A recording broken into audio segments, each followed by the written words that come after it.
Hopefully कि अभी आप लोगों को स्क्रीन दिखाई दे रहा होगा, स्क्रीन विजिबल होगा प्रॉपर तरीके से। और जैसा कि हम लोगों ने कल की क्लास में स्टडी किया था बायोएनर्जेटिक्स के टॉपिक को लेकर के, पहले हम लोगों ने देखा था एंजाइम इनहिबिटर को लेकर के, और उसके बाद हम लोगों ने बायोएनर्जेटिक्स स्टार्ट किया हुआ था, राइट। और बायोएनर्जेटिक्स में काफ़ी कुछ आप लोगों ने पढ़ लिया था, एनर्जेटिक्स का क्या कॉन्सेप्ट है और मेटाबॉलिज्म का क्या कॉन्सेप्ट है, एज वेल एज थर्मोडायनामिक्स के जो लॉ होते हैं वो कैसे आपके सिस्टम में, मीन्स बायोलॉजिकल सिस्टम में क्या होते हैं, अप्लाई होते हैं, कौन कौन से लॉ हैं, उनको लेकर के भी हम लोगों ने डिस्कस किया हुआ था। तो आज की जो हमारी क्लास होगी वो बेसिकली बायोएनर्जेटिक्स के वहाँ से स्टार्ट करेंगे जहाँ कल आपको छोड़ा था, एज वेल एज हम लोग आएंगे दूसरे वाले टॉपिक पे, दैट इज द ग्लूकोज के मेटाबॉलिज्म में, जो कि आपके सिलेबस में दे रखा है, that is the glycolysis, TCS cycle and oxidative phosphorylations के बारे में। ओके, सो कोशिश करेंगे कि ये सारे के सारे टॉपिक आज की क्लास में खत्म हो जाएं, दैट इज़ वाई पहले ही क्लास लगी है आपकी। सो स्टार्ट कर लेते हैं क्लास को, और देखते हैं कि जो कल की क्लास में आप लोगों को पढ़ाया था उसमें से कितने कॉन्सेप्ट अभी आप लोगों को याद हैं और आप लोगों को मालूम है। ओके, सो कल की क्लास में आप लोगों को गिब्स एनर्जी के बारे में बता रहा था कुछ, और बताया भी था कि हाँ गिब्स एनर्जी का क्या कॉन्सेप्ट होता है और कैसे उनके इक्वेशंस के लोग को लेकर के भी बताया था। कल की क्लास में आपको एग्जांपल भी दिया था कि ऐसी अमाउंट ऑफ एनर्जी जो कि आपको काम कराने में क्या करती है, हेल्प करती है, मीन्स कैपेबल बनाती है आपको to do the work, so known as the Gibbs energy. ये गिब्स साइंटिस्ट का नाम है, फ्री एनर्जी का कॉन्सेप्ट होता है, तो इन्होंने चूंकि दिया था that is why Gibbs free energy के नाम से जाना जाता है। So form of energy that is capable to do the work, एक ऐसी एनर्जी का फॉर्म जो कि किसी भी इंडिविजुअल्स में वर्क कराने के लिए क्या हो, रिस्पॉन्सिबल हो। जैसा कि मैंने एग्जांपल आपको कल दिया था कि अगर आप सपोज थक चुके हैं तो आपका काम करने की जो कैपेसिटी होगी वो क्या होती है, डल हो जाती है। सो उस टाइम पे बेसिकली आपकी बॉडी में जो फ्री अमाउंट ऑफ एनर्जी होती है उसका एनर्जी का क्या होता है, पूरा एक्सपेंडिचर हो चुका होता है, खर्च हो चुका होता है, दैट इज़ वाई आप काम करने के मूड में नहीं रहते हैं। मैंने कल एग्जांपल दिया था मॉर्निंग टाइम को लेकर के और इवनिंग टाइम को लेकर के, कि मॉर्निंग में आप काफ़ी एनर्जाइज रहते हैं, आपका काम करने का और आपकी ब्रेन की एफिशिएंसी अच्छी रहती है। लेकिन जैसे जैसे जैसे टाइम बीतता है आपकी एनर्जी क्या होती है, एग्जॉस्ट होती जाती है, और शाम के टाइम होते होते आपका मन करता है कि अब हमको काम नहीं करना है, अपना जो भी काम हम कर रहे हैं उसको वहीं पे छोड़ दें और वापस रिटर्न हो जाएं अपने घर को, ताकि आकर के रेस्ट कर पाएँ। सो ऐसा इसलिए क्योंकि वहाँ पे फ्री एनर्जी आपकी पूरी क्या हो रही है, खर्च हो रही है। रिप्रेजेंट करते हैं कैपिटल जी से फ्री एनर्जी को। और type of a chemical reaction in term of a Gibbs energy, Gibbs free energy के रेफरेंस में केमिकल रिएक्शंस को दो कैटेगरी में क्या है, कैटेगराइज किया जाता है। रिएक्शंस जब होंगे वहाँ पे तो पॉसिबिलिटी क्या बनेगी, या तो क्या होगा, एनर्जी वहाँ पे क्या होगा, आपका इवॉल्व होगा, मीन्स निकलेगा, और या तो क्या होगा, एनर्जी वहाँ पे इन्वॉल्व होगा, मीन्स एनर्जी क्या होगा, लगेगा। सो इन्हीं प्रोसेस के बेसिस पे, मतलब कि किसी रिएक्शंस में अगर एनर्जी आपका इमिट आउट हो रही है, मीन्स निकल रही है, तो उसको आप क्या बोलेंगे, दैट मीन्स उस रिएक्शंस को क्या बोलेंगे। और अगर वहाँ पे क्या हो रहा है, अगर आपका इन्वॉल्व हो रहा होगा तो क्या बोलेंगे। तो इनके बेसिस पे, मतलब गिब्स फ्री एनर्जी के टर्म्स पे रिएक्शंस को दो कैटेगरी में डिवाइड किया जाता है। एक्सर्गोनिक, जहाँ पे ये कॉन्सेप्ट आपको बताया जाता है कि ऐसा केमिकल रिएक्शंस जहाँ पे रिएक्शंस के बाद एनर्जी क्या हो रही हो, आपकी इवॉल्व हो रही हो, मीन्स निकल रही हो, तो ऐसे रिएक्शंस को आप बेसिकली एक्सर्गोनिक रिएक्शंस के नाम से जानते हैं। याद रखिएगा, एक होता है आपका एक्सोथर्मिक और एक होता है आपका एक्सर्गोनिक। तो थर्मिक का मतलब होता है जहाँ पे हीट की बात की जा रही हो, किसकी बात की जा रही हो, हीट की। और अगर वहाँ पे उसको आप डेल्टा एस से रिप्रेजेंट करते हैं, इंथैल्पी को बात जहाँ पे आती है, तो इंथैल्पी का मतलब एच और फ्री एनर्जी का मतलब कैपिटल जी। हीट के रेफरेंस में अगर बात करेंगे तो उसको आप बोलते हैं एक्सोथर्मिक, और अगर एनर्जी के रेफरेंस से बात करेंगे तो उसको बोलते हैं एक्सर्गोनिक। ऐसे ही इंडोथर्मिक और इंडरगोनिक, तो ये आपके पैरामीटर्स हैं। अगर एनर्जी होगा तो वहाँ पे एक्सर वर्ड लगाते हैं, और अगर हीट होगा तो एक्सो वर्ड लगाते हैं, राइट। तो यहाँ पर आपको रिएक्शंस में दिया जा रहा है, reactions in which energy is release means evolve, उस ऐसे रिएक्शंस को आप एक्सर्गोनिक रिएक्शंस के नाम से जानते हैं। एक्सर्गोनिक रिएक्शन जो होंगे उनका नेचर कैसा होगा, स्पॉन्टेनियस होगा। मतलब सपोज कीजिए कि अगर कोई यहाँ पे रिएक्टेंट मॉलिक्यूल है ए और बी, और अगर आपस में रिएक्ट करके क्या बनाते हैं, ए बी बनाते हैं, और यहाँ पे सम अमाउंट ऑफ एनर्जी क्या होती है आपकी, रिलीज रिलीज हो जाती है, राइट। एनर्जी क्या हो रही है, रिलीज हो रही है, तो ऐसे रिएक्शंस को बेसिकली आप क्या बोलेंगे, एक्सर्गोनिक बोलते हैं। और चूंकि इनके पास एनर्जी बहुत ज़्यादा थी, दैट इज़ वाई ये रिएक्शंस करके अपनी एनर्जी को क्या कर रहे हैं, लॉस कर रहे हैं, और एक कंपाउंड जो कि आपका लेस एनर्जेटिक होगा उसको क्या करेंगे, बनाते हैं, जो कि स्टेबल होता है। तो जब किसी भी एलिमेंट के पास अमाउंट ऑफ एनर्जी बहुत ज़्यादा होती है, उससे किसी भी एक्स्ट्रा मीन्स बाहर से, जिससे कि आप एक्टिवेशन एनर्जी के नाम से जानते हैं, उस एक्टिवेशन एनर्जी को देने की रिक्वायरमेंट नहीं होती है, तो ऐसे रिएक्टेंट मॉलिक्यूल के रिएक्शन करने से एनर्जी क्या होती है आपकी, इवॉल्व होती है, मीन्स रिलीज होती है।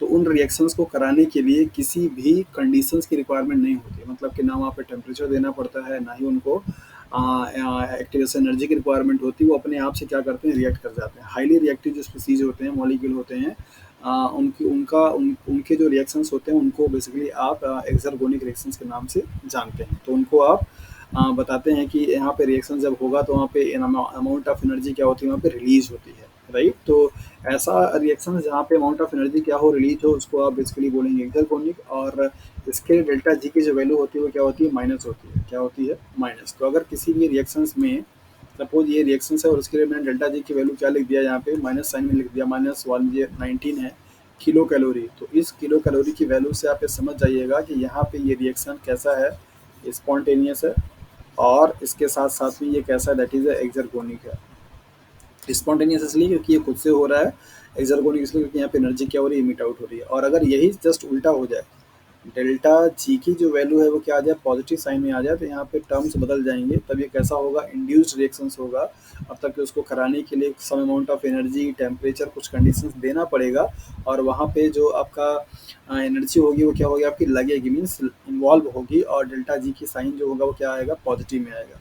तो पॉजिटिव का मतलब होता है ऐड करना, जैसा आप समझ सकते हैं। नेगेटिव का मतलब होता है माइनस करना, मीन्स निकलना।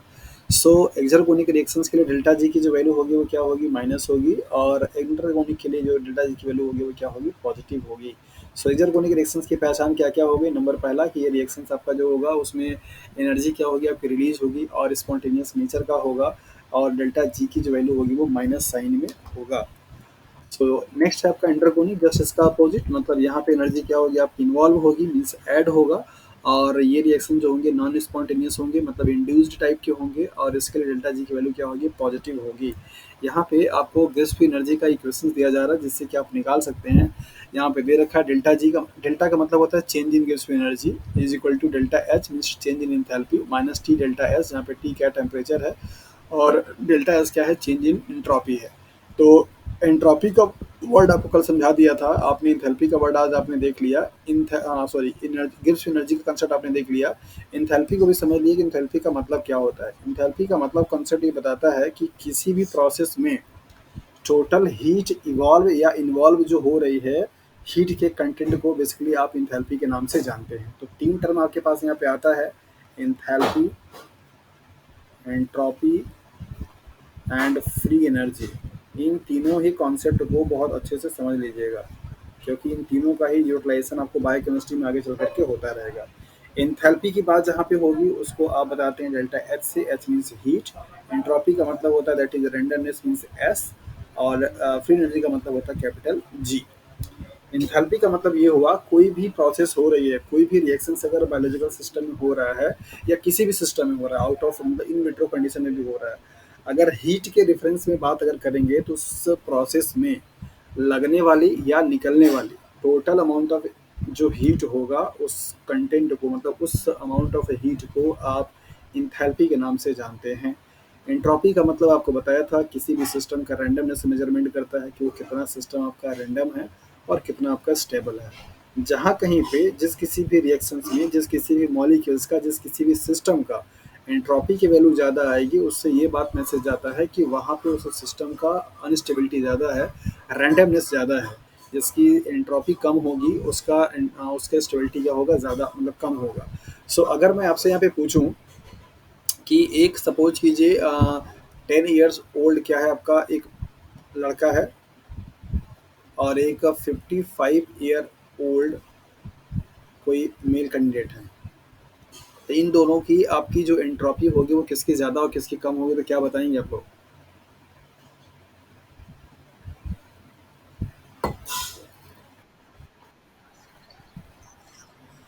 10 ईयर्स जो बच्चे होते हैं वो आपने देखा होगा कि जनरली वो एक जगह पे आधे घंटे तक बैठ नहीं सकते हैं, वो यहाँ से वहाँ, यहाँ से वहाँ, मतलब अगर थोड़ा और एज कम कर दूँ, मैं 6 से 7 साल का कर दूँ, तो उन पे आप अगर देखेंगे तो उनकी एनर्जी बहुत ज़्यादा लेवल की होती है। वो हर 10 मिनट में यहाँ वहाँ करते रहते हैं, जबकि कोई एक बहुत एजेड आदमी अगर होता है तो वो एक जगह शांति से बैठना पसंद करता है कि अच्छा अ, ठीक है, मतलब कहीं जाने का मेरा मन नहीं है। तो उनकी एनर्जी अब क्या हो चुकी है, ड्रॉप हो चुकी है, दैट इज़ वाई वो स्टेबल हो चुके हैं, राइट। ऐसे ही सपोज अगर आप आपके मतलब यहाँ पे दो कोई कैंडिडेट हैं, एक ए है और एक बी है, और इन दोनों कैंडिडेट को क्या किया जा रहा है, सम अमाउंट ऑफ एनर्जी दिया जा रहा है। मान लीजिए कि ए वाले को क्या किया गया है, ₹100 दे दिया गया है और इनको मान लीजिए यहाँ पे क्या किया गया, ₹10,000 दे दिया गया। तो इन दोनों में से मार्केट जाने की तलब किसको ज़्यादा आएगी, 10,000 वाले को या 1,000 वाले को?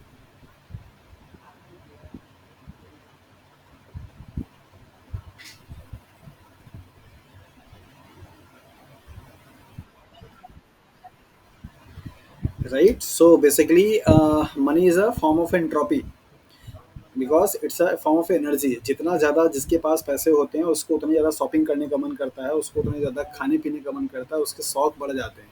अगर आपके पॉकेट में पैसा ना हो, आपके पर्स में पैसे ना हो, आपके अकाउंट में पैसे ना हो, मार्केट कितना ही खूबसूरत हो आपको कोई फ़र्क नहीं पड़ता है।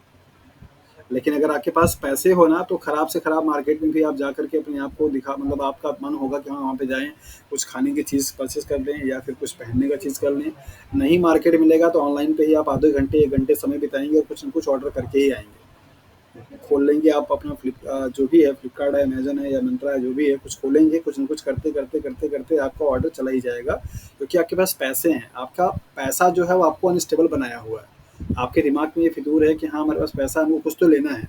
अगर पैसा नहीं होगा तो फिर आप, मतलब ना तो आपको फ्लिपकार्ट अच्छा लगेगा, खोलने का मन करेगा, ना ही आपका अमेजन खोलने का मन करेगा, ना ही किसी मॉल में जाने का मन करेगा। So money is a form of energy और energy is directly proportional to the entropy. अगर आपके पास एनर्जी ज़्यादा है तो आपकी एंट्रोपी ज़्यादा होगी, रैंडमनेस कम होगा, मीन्स स्टेबिलिटी कम होगी। सो यहाँ पर आपने यही देखा कि किसी भी प्रोसेस में गिब्स, इस इक्वेशन से आप तीनों चीज़ निकाल सकते हैं।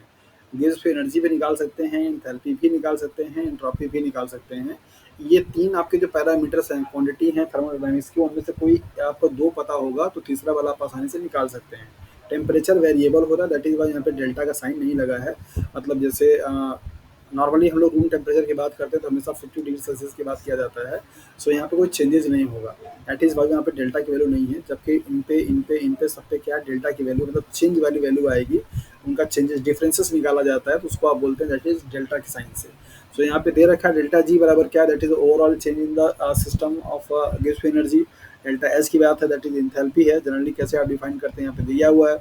एंट्रोपी जो कि कल से ही आपको बताता चला आ रहा हूँ कि चेंज इन एंट्रोपी के बारे में बात कर रहा है। ग्राफ को देख करके आप कैसे बताएंगे कि कौन सा ग्राफ आपका एक्सोथर्मिक रिएक्शंस को या एंडोथर्मिक रिएक्शंस को परफॉर्म कर रहा है या बता रहा है, उसको समझने का तरीका समझिए।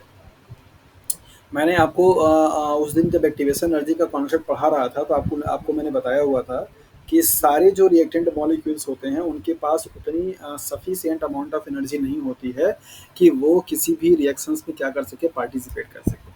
अगर इसको दूसरे लैंग्वेज में अगर हम बोलें तो हम बोल सकते हैं कि it is not possible to participate all kind of reactant molecule in any kind of reactions. सारे रिएक्टेंट मॉलिक्यूल्स के लिए संभव नहीं है कि वो रिएक्शन में पार्टिसिपेट कर सके। क्यों? Because there is a need of a certain fix amount of energy known as the threshold energy. हर एक रिएक्शंस का एक मिनिमम रिक्वायरमेंट है एनर्जी के लेवल का, जिसको कि आप थ्रेश होल्ड वैल्यू के नाम से जानते हैं। अभी थ्रेश होल्ड वैल्यू क्या है? थ्रेश होल्ड वैल्यू का मतलब होता है कि वो मिनिमम अमाउंट ऑफ एनर्जी जिसका जो अमाउंट ऑफ एनर्जी अचीव कर लेने के बाद कोई भी रिएक्टेंट मॉलिक्यूल क्या होगा, इस रिएक्शंस में पार्टिसिपेट करके प्रोडक्ट में कन्वर्ट हो सकता है, उसको आप बोलते हैं थ्रेशोल्ड एनर्जी। सो जिन मॉलिक्यूल्स के पास एनर्जी इस थ्रेशोल्ड एनर्जी के से पहले से ऑलरेडी ज़्यादा होगी, उनको किसी एक्टिवेशन एनर्जी की रिक्वायरमेंट नहीं पड़ेगा। लेकिन जिस मॉलिक्यूल्स के पास थ्रेशोल्ड एनर्जी से कम अमाउंट ऑफ एनर्जी होगी, उनको सर्टेन अमाउंट ऑफ क्या होगा, एक्टिवेशन एनर्जी क्या होगी, रिक्वायरमेंट होगी। सो स्पॉन्टेनियस रिएक्शंस में पार्टिसिपेट करने वाले जो रिएक्टेंट मॉलिक्यूल होते हैं उनके पास अमाउंट ऑफ एनर्जी क्या होती है, बहुत ही ज़्यादा होती है। दैट इज़ वाई वो एनर्जी क्या करते हैं, रिलीज करते हैं। रिलीज क्यों करेंगे? क्योंकि उनको पता है कि एनर्जी अगर हमारी बॉडी में रहेगी तो वो अनस्टेबल रहेंगे, और सारे के सारे रिएक्टेंट या सारे के सारे मॉलिक्यूल्स अपने आप को क्या करना चाहते हैं, स्टेबल बनाना चाहते हैं। तो स्टेबल बनाने के लिए उनको अपनी एनर्जी क्या होगा, रिलीज करनी पड़ेगी किसी भी फॉर्म में। तो एनर्जी जब वो रिलीज करेंगे, चाहे वो कैसे भी करके, तो एनर्जी जब वो रिलीज करेंगे तो उनकी एनर्जी डाउन होगी तो स्टेबल बन जाएंगे।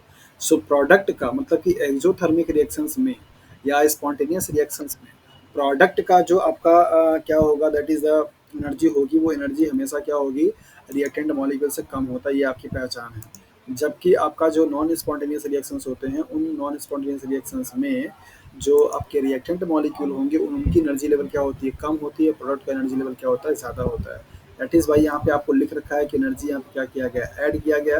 ये वाली एनर्जी को मीट आउट करने के लिए यहाँ पे एनर्जी ऐड किया गया, तब जाकर के ये कर पाए हैं। जबकि यहाँ पे एनर्जी क्या हो रही है आपकी, रिलीज हो रही है। रिलीज होने के बाद आपको ये आ रहा है। तो आपको ये दोनों ग्राफ देख करके समझना होगा अपने माइंड में कि अगर इन फ्यूचर में कभी आपको ऐसे सिर्फ ग्राफ दिया जाए और ये सारी चीज़ें वहाँ पे मेंशन ना हो, जैसा कि यहाँ पे लिख रखा है, तब आपको कैसे बताना होगा, आप कैसे बता पाएंगे कि हाँ वो रिएक्शन आपका स्पॉन्टेनियस है या नहीं है। कुछ कुछ साइन आपको यहाँ पे दे रखा है। कभी कभी साइन दे करके भी आपसे पूछे जाने की बात की जाती है कि ये रिएक्शन आपका कैसा होगा, एक्सोथर्मिक मतलब इंटरगोनिक होगा या एक्सर्गोनिक होगा। यहाँ पे दिया हुआ है कि एक्सर्गोनिक की वैल्यू जो होती है वो माइनस साइन में आती है। इसमें आती है माइनस साइन में। सो माइनस साइन आने का मतलब क्या हुआ कि इसकी वैल्यू जीरो से क्या होगी, हमेशा कम होगी। क्या होगी, मतलब जीरो ही क्या है, ज़्यादा है, डेल्टा जी की वैल्यू क्या है, कम है। तो जीरो से कम होना का मतलब आपका यहाँ पे ये हुआ कि बेसिकली माइनस साइन में आएगा। जबकि इसके लिए क्या है, मोर देन जीरो है। तो इसका मतलब ये हुआ कि ये पॉइंट वन में आएगा, लेकिन आएगा जीरो से ज़्यादा आएगा। यहाँ पे क्या होगा आपका, माइनस में जाएगा। तो अगर आपको डेल्टा जी की वैल्यू दे करके भी पूछेगा कि रिएक्शंस कौन सा आपका स्पॉन्टेनियस है, कौन सा नॉन स्पॉन्टेनियस है, तो भी आप बता सकते हैं। और अगर आपको ये ग्राफ दे करके पूछेगा तो आपको मैंने कॉन्सेप्ट बताया कि रिएक्टेंट की जो एनर्जी होगी, मतलब रिएक्टेंट की एनर्जी ज़्यादा होगी as compare to the product के, किसके लिए, दैट इज़ द एक्सर्गोनिक के लिए। जबकि यहाँ पे रिएक्टेंट की एनर्जी क्या होगी, लेस होगी as compare to the product के। ये किसके लिए होगा, दैट इज़ द एंडरगोनिक के लिए, मतलब एनर्जी वहाँ पे लगनी चाहिए। तो ये दोनों कॉन्सेप्ट आप याद रखिएगा। डेल्टा जी की वैल्यू क्या होगी, लेस देन जीरो होगा। डेल्टा जी की वैल्यू क्या होगी, मोर देन जीरो, मतलब कि point one, point two, point three, इस तरीके से वैल्यूज यहाँ पर आएंगी। जबकि वहाँ के लिए ऐसा नहीं होगा। ओके।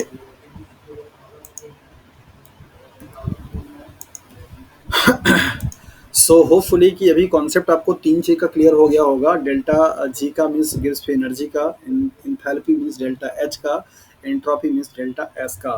तो entropy, enthalpy, gives free energy, ये सारे कॉन्सेप्ट आपने देख लिया। और गिव्स फ्री एनर्जी के बेसिस पे रिएक्शंस को दो कैटेगरी में डिवाइड किया गया, ये भी आपने देख लिया।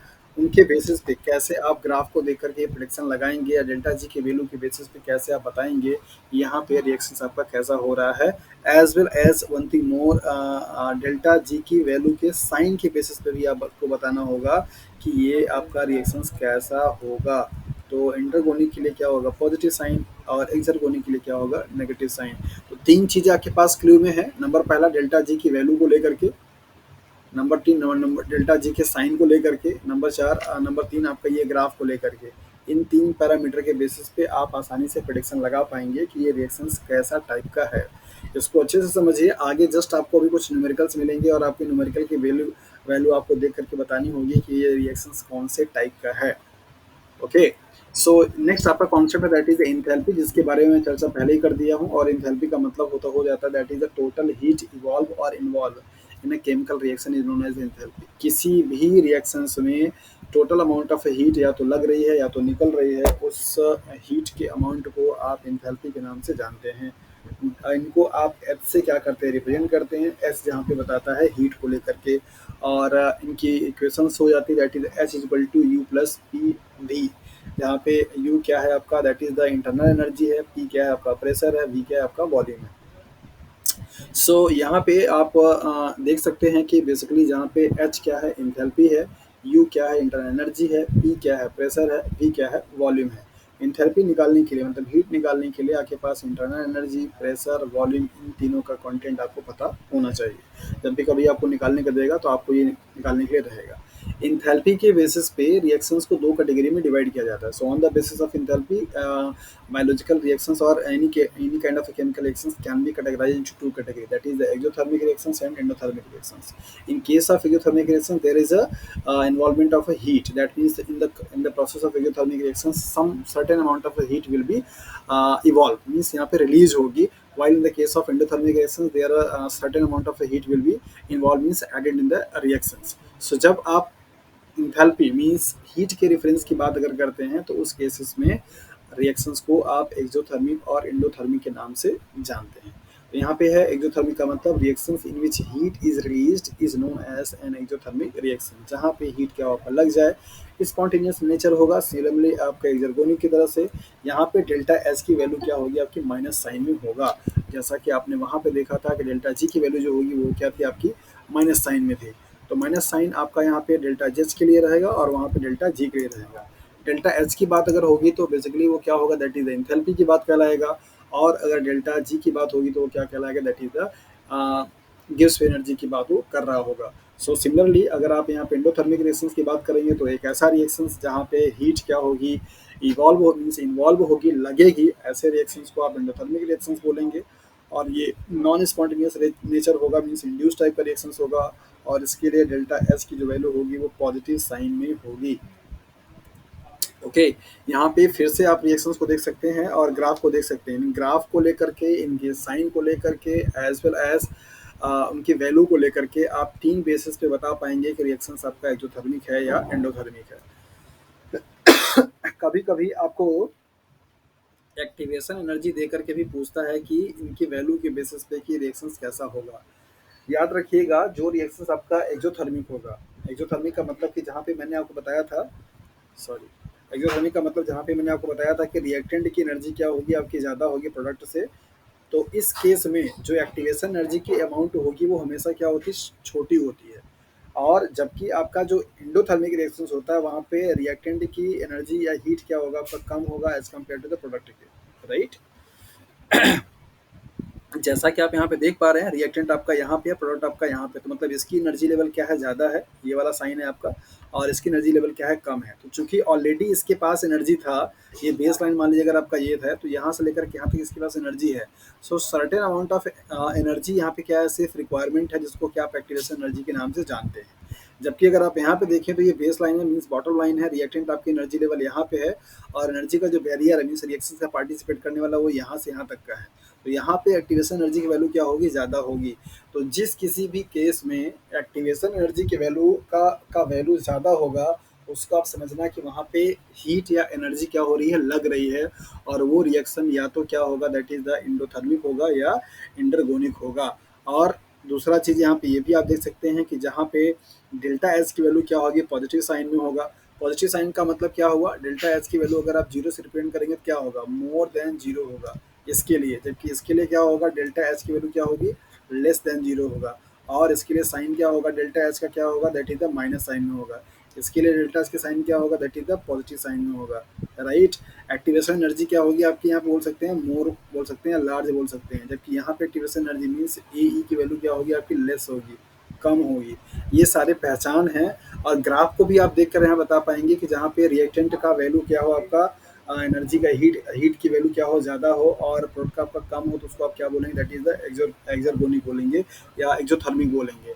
और अगर जहाँ पे रिएक्टेंट की वैल्यू और रिएक्टेंट का एनर्जी या हीट क्या हो आपका कम हो as compare to the product के, उसको आप क्या बोलेंगे, दैट इज द एंडोथर्मिक के नाम से बोलेंगे। तो ये कुछ कुछ पैरामीटर्स हैं, कुछ कुछ साइन हैं, जिन साइन को देख करके आप आसानी से पहचान पाएंगे कि कौन सा रिएक्शन आपका एक्सर्गोनिक है या एक्सोथर्मिक है। एक्सर्गोनिक और एक्सोथर्मिक में सिर्फ कॉमन सा डिफरेंस है, वहाँ पे एनर्जी की बात करते हैं इन द केस ऑफ एक्सर्गोनिक, और एक्सोथर्मिक में बात करते हैं हीट की। बाकी सारे कॉन्सेप्ट दोनों के क्या हैं, सेम है, सिमिलर है। तो आपके पास पहचान क्या क्या हो गई, डेल्टा एच के साइन के बेसिस पे, डेल्टा एच के वैल्यू के बेसिस पे, एक्टिवेशन एनर्जी के वैल्यू के बेसिस पे, या रिएक्टेंट एंड प्रोडक्ट के एनर्जी के वैल्यू के बेसिस पे। ये चार पैरामीटर हैं जिनके बेसिस पे आप बता पाएंगे कि हाँ ये रिएक्शंस आपका कैसा है, स्पॉन्टेनियस टाइप का रिएक्शंस है या नॉन स्पॉन्टेनियस टाइप का रिएक्शंस है। सो होपफुली कि ये सारी चीज़ें आपको अच्छे से क्लियर हो गई होंगी। आगे कुछ आपको न्यूमेरिकल्स मिलेंगे और उनमें आपको वैल्यू भी दिया हुआ रहेगा, उनके बेसिस पे आपको बताना होगा कि ये रिएक्शंस का टाइप कैसा है। ओके, सो रेडी हैं आप लोग, समझ में आ गया इंथैल्पी और इंट्रोपी और गिव्स फ्री एनर्जी का जो कॉन्सेप्ट है,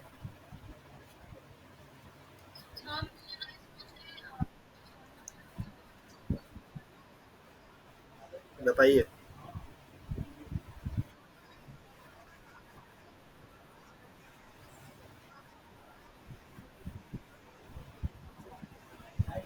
हम्म,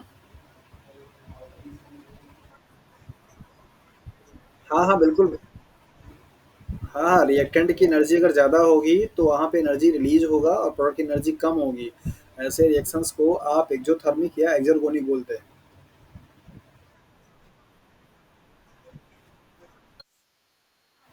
जी हाँ, थर्मिक वर्ड आप तभी यूज़ करेंगे, थर्मिक वर्ड आप तभी यूज़ करेंगे जब वहाँ पे हीट की बात होगी। होने की बात आप तब यूज़ करेंगे जब वहाँ पे एनर्जी होगी बस।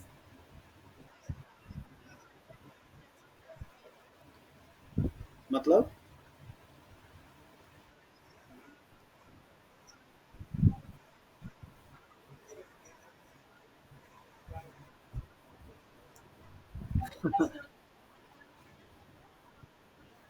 रट्टा आप मत मारिए, उसको आप समझिए लॉजिकली। ज़्यादा और कम से मतलब यहाँ पे ये है कि जो रिएक्शंस स्पॉन्टेनियस होते हैं, है ना? स्पॉन्टेनियस का मतलब यही हुआ कि उस रिएक्शंस को कराने के लिए बाहर से उस मॉलिक्यूल्स को एनर्जी देने की रिक्वायरमेंट नहीं है, राइट? इसका मतलब वो क्या करेगा, सर्टेन अमाउंट ऑफ हीट या एनर्जी को लॉस करेगा और तब जाकर के स्टेबल क्या बनाएगा, कंपाउंड बनाएगा। तो ऐसे रिएक्शंस में इन्वॉल्व होने वाले मॉलिक्यूल्स के पास एनर्जी ज़्यादा होती है as compare to the product के। दैट इज़ वाई वो स्पॉन्टेनियसली पार्टिसिपेट करते हैं। जैसे फॉर एग्जांपल मैं आपको बताऊं, जैसे मान लीजिए कि आपको मार्केट से कोई 100 रुपए का सामान लेना है, राइट?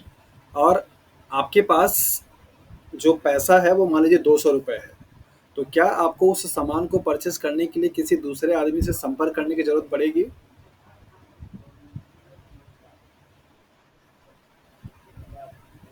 आंसर में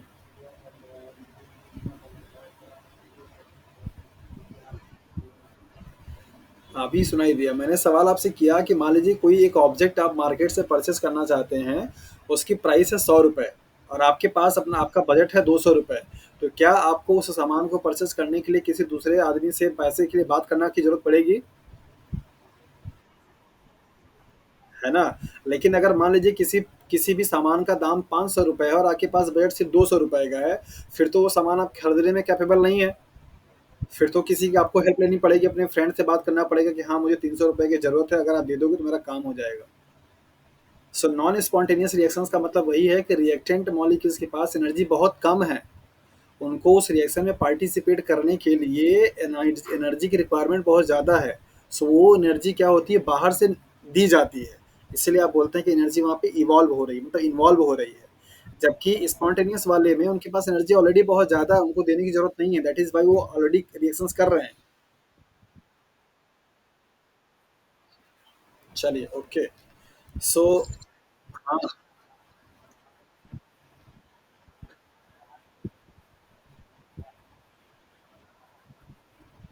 अभी रिएक्शंस पे आगे अभी आएगा, अभी आगे न्यूमेरिकल्स आएंगे तो आपको दिख जाएगा। एल एन की वैल्यू के बेसिस पे माइनस आर टी की वैल्यू सब में कॉमन रहती है, वो एल एन की जो वैल्यू होती है वो डिपेंड करती है माइनस में आ रही है पॉजिटिव में आ रही है। अगर माइनस में आ रही है तो ओवरऑल जो वैल्यू डेल्टा जी की आएगी वो पॉजिटिव में आ जाती है।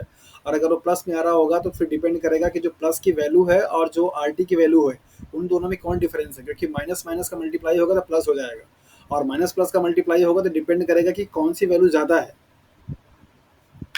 ठीक है? डेल्टा एच की वैल्यू अगर यहाँ पे जीरो से कम है, इसका मतलब ये हमेशा माइनस में होगी। डेल्टा एच की वैल्यू जीरो से ज़्यादा, इसका मतलब ये 0.1 भी हो सकता है, 0.5 भी हो सकता है, 1 भी हो सकता है, 1 के ज़्यादा कुछ भी हो सकता है। तो जीरो से हमेशा बड़ी संख्या होगी, यहाँ पे जीरो से हमेशा कम होगा। ओके, तो जीरो से कम का मतलब माइनस साइन में होगा। चलिए, सो बेसिकली अभी आपने इंथैल्पी, एंट्रोपी और गिब्स एनर्जी का कॉन्सेप्ट देखा, और उनके बेसिस पे आपने एक्सोथर्मिक, एंडोथर्मिक, एक्सर्गोनिक और इंटरगोनिक रिएक्शंस के बारे में समझा। साइन देखा एज वेल एज ग्राफ भी आपने समझ लिया, तो होपफुली आपको प्रॉब्लम नहीं होना चाहिए। यहाँ पे एक न्यूमेरिकल है आपके सामने, calculate the standard free energy changes of the reactions catalysed by enzyme phosphoglucomutase. Reactions आपको यहाँ पे दे रखा है, ग्लूकोज 1 फॉस्फेट को ग्लूकोज 6 फॉस्फेट में कन्वर्ट कर रहा है। यहाँ पे दे रखा है गिवन दैट कि starting with 20 millimolar glucose 1 6 phosphate, मतलब कि ये जो रिएक्शन है, मतलब यहाँ पे आपके पास क्या है, 20 मिलीमोलर है। कितना है? 20 millimolar phosphate and no glucose 6 phosphate, और यहाँ पे इसका क्या है, जीरो है।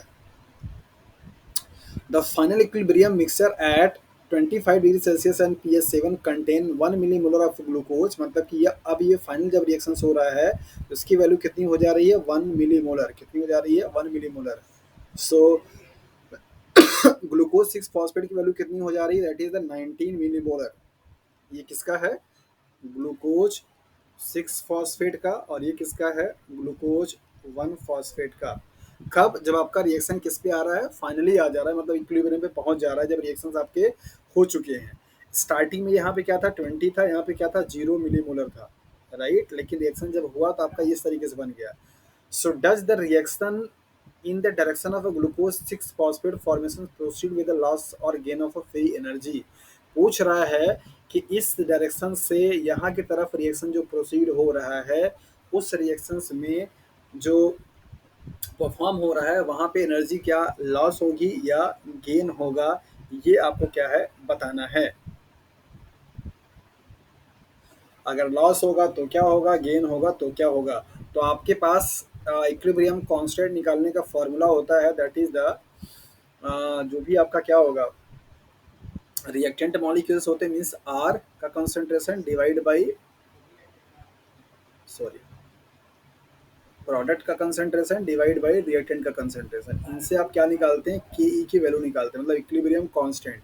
और कल आपको मैंने एक फॉर्मूला दिया था डेल्टा जी नॉट डैश का, स्टैंडर्ड ग्रिस फ्री एनर्जी को चेंजेस को निकालने के लिए फॉर्मूला बताया था, माइनस आर टी, इसके बाद एल एन के ई क्यू बताया था। यहाँ पे आर और टी क्या है, गैस कांस्टेंट, रूम टेम्परेचर, और इसके बाद इक्विलिब्रियम कांस्टेंट की वैल्यू का L N means anti log लिया जाता है। तो आपको सबसे फर्स्ट ऑफ ऑल इस रिएक्शंस में एंटी लॉग मतलब एल एन की वैल्यू निकालनी होगी, मतलब इक्विलिब्रियम कांस्टेंट का। और इक्विलिब्रियम कांस्टेंट का निकालने का फॉर्मूला क्या होता है, इक्विलिब्रियम कांस्टेंट इक्वल टू हो जाता है, that is what means product upon reactant concentration. जैसे मान लीजिए कि अगर यहाँ पे कोई एक रिएक्शन है ए प्लस बी, और इसको मिला करके आपका बनता क्या है, that is the A B. तो इसके लिए इक्विलिब्रियम कांस्टेंट का फार्मूला क्या निकल कर आएगा, concentration of A B divide by concentration of A and concentration of B, इसको आप लिखते हैं इक्विलिब्रियम कांस्टेंट। तो यहाँ पे चूंकि आपका ये क्या है, रिएक्टेंट है मीन्स आर है, और ये क्या है आपका पी है। सो इक्विलिब्रियम कांस्टेंट बराबर क्या हो जाएगा, पी का कंसंट्रेशन एंड आर का कंसंट्रेशन। तो पी का कंसंट्रेशन यहाँ पे कितना दे रखा है भैया, दैट इज द 19 मिलीमोलर। कितना दे रखा है, 19। तो 19, और आर का कंसंट्रेशन कितना हो जा रहा है लास्ट में आपका 1, उसको क्या कर देंगे 1, तो इसकी वैल्यू कितनी आ जाएगी, 19 आ जाएगी, किसकी, इक्विलिब्रियम कांस्टेंट की। अब इस इक्विलिब्रियम कांस्टेंट में की वैल्यू को आप इस इक्वेशन में क्या करेंगे, पुट करेंगे। तो पुट करने के बाद उसका आप एंटीलॉग लेंगे, जो वैल्यू निकल करके आएगी उसको आप बोलेंगे स्टैंडर्ड गिव्स फ्री एनर्जी। इसके बेसिस पे आप बताएंगे, साइन के बेसिस पे आप बताएंगे कि हाँ यहाँ पे एनर्जी आपकी लग रही है या निकल रही है। सो इस टाइप के न्यूमेरिकल्स आपके एग्जाम में पूछे जाने की उम्मीद बनती है, खास करके जो सीजीपीटीएम वाले बच्चे जुड़े हुए हैं उनसे ऐसा सवाल पूछा जाता है। और सीएसआईआर के पार्ट सी में, पार्ट सी में इक्विलिब्रियम कांस्टेंट मतलब थर्मोडायनामिक्स वाला जो पार्ट होता है, वहां से एक क्वेश्चन आपका जरूर पूछा जाएगा, एक क्वेश्चन हमेशा से पूछा जाता है, चाहे वो इक्विलिब्रियम कांस्टेंट को निकल करके आए, या फिर आपका स्टैंडर्ड फ्री एनर्जी निकालने के लिए आए, या फिर आपका एंट्रोपी इंथैल्पी निकालने के लिए, कोई ना कोई एक क्वेश्चन आपको वहाँ पे देगा। तो ये क्वेश्चन आपको बहुत लंबा दिख रहा था, बट आपको समझने की फेर है। तो आपने उसको समझा और आपने यहाँ पे देखा कि पहले आपको इक्विलिब्रियम कांस्टेंट निकालना पड़ेगा, तब जा करके आप गिब्स फ्री एनर्जी को निकाल पाएंगे। सो देखते हैं यहाँ पे आपके लिए सॉल्यूशन यहाँ पे मैंने लगाया हुआ है, आप इसको देख सकते हैं कि आपको first of all equilibrium constant निकालना है। तो इक्विलिब्रियम कांस्टेंट की वैल्यू क्या हो जाएगी, प्रोडक्ट मीन्स आपका glucose 6 phosphate divide by reactant means glucose 1 phosphate. तो 19 divide by 1 millimolar equal to 19 आ जाएगा। और इसको आप क्या करेंगे, स्टैंडर्ड गिव्स फ्री एनर्जी में कैलकुलेट कर देंगे। तो डेल्टा जी नॉट डैश की वैल्यू यहाँ पे दे रखा है, R T L N into equilibrium constant. So R T की वैल्यू है मीन्स आर की वैल्यू है 8.314 और के आपका वैल्यू मीन्स जो टेम्परेचर है वो स्टैंडर्ड टेम्परेचर 298 केल्विन, और इक्विलिब्रियम कांस्टेंट की वैल्यू कितनी है, 19। ये इक्विलिब्रियम कांस्टेंट की वैल्यू को एंटी लॉग जब लिया गया तो इसकी मल्टीप्लाई की गई, टोटल ओवरऑल जो वैल्यू आया वो किसमें आया, -7.3 में आया, 7.3। तो माइनस साइन अगर आपको यहाँ पे दे रखा है तो आप क्या बताएंगे, एनर्जी यहाँ पे निकली है या एनर्जी यहाँ पे लगा है।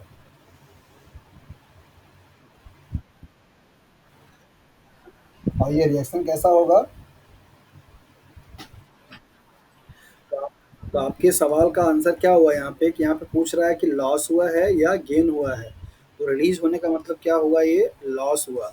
और ये रिएक्शन कैसा होगा, स्पॉन्टेनियस होगा, बता सकते हैं आसानी से।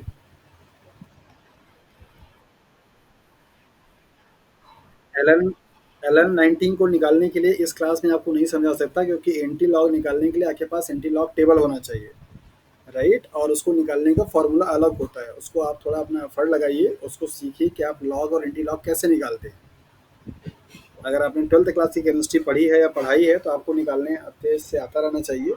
और अगर आपको नहीं आ पाता है तो आप सभी लोगों को किसी एक दिन एक्स्ट्रा क्लास जब लगेगी तो वहाँ पे लॉग टेबल लगा करके लॉग और एंटी लॉग निकालना बता देंगे। वैसे इसकी ज़रूरत आपको पड़ेगी नहीं, क्योंकि वैल्यूज़ आपके लॉग और एंटी लॉग के दिए रहते हैं। अच्छा, ठीक है। ये कांस्टेंट वैल्यू है। आर का मतलब होता है गैस कांस्टेंट और टी का मतलब होता है टेम्परेचर।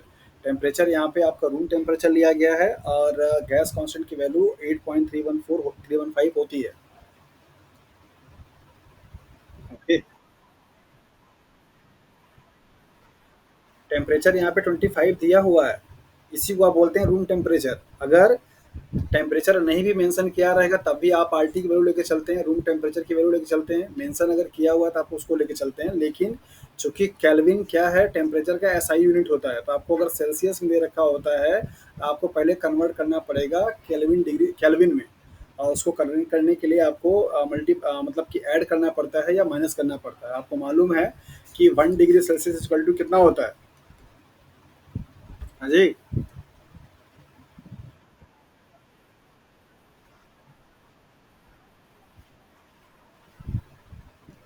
आर का, आर गैस कांस्टेंट है, इसकी वैल्यू ये फिक्स होती है। और टी टेम्परेचर इसकी। हाँ बिल्कुल। ये आपको वैल्यू शायद मेरे ख्याल से एग्जाम में आपको दिया हुआ नहीं रहेगा, लेकिन वैसे CSIR के एग्जाम में ये वैल्यू ब्रैकेट में दिया रहता है। जो कांस्टेंट की वैल्यू होती है वो वैल्यूज आपको दिए हुए रहते हैं, क्योंकि कांस्टेंट की वैल्यू सबको याद नहीं रहता। जैसे आप सपोज करो अवागाद्रो नंबर है, राइट, जिसको आप एबी बोलते हैं। अवागाद्रो नंबर की वैल्यू भी न्यूमेरिकल में अगर आपसे पूछता है तो दिया रहता है, लेकिन आपको मालूम है कि इसकी वैल्यू 6.022 इंटू 10 पावर 23 होता है। ये सबको मालूम है, यही बराबर होती है, दैट इज द 1 मोल की वैल्यू होती है। ऐसे ही आपको प्लैंक कांस्टेंट देता है न्यूमेरिकल लगाने के लिए, प्लैंक कांस्टेंट की वैल्यू भी आपको याद होनी चाहिए।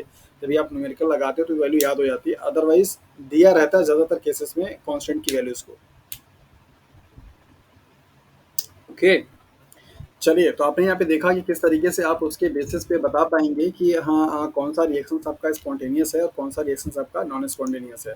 आपको और ज़्यादा से ज़्यादा न्यूमेरिकल को लगाने की और उनको समझने की ज़रूरत पड़ेगी, जिसको कि प्रैक्टिस आप किसी भी बायोकेमिस्ट्री की बुक पढ़ेंगे, या बायोकेमिस्ट्री की बुक आपके पास नहीं है तो आप 12th क्लास की केमिस्ट्री से ले लीजिए। 12th क्लास की केमिस्ट्री में, 11th क्लास की केमिस्ट्री में बहुत सारे न्यूमेरिकल दे रखे हैं, जहाँ पे आपको स्टैंडर्ड फ्री एनर्जी या आपको डेल्टा जी या डेल्टा एच की वैल्यू निकालने के लिए दिया रहता है।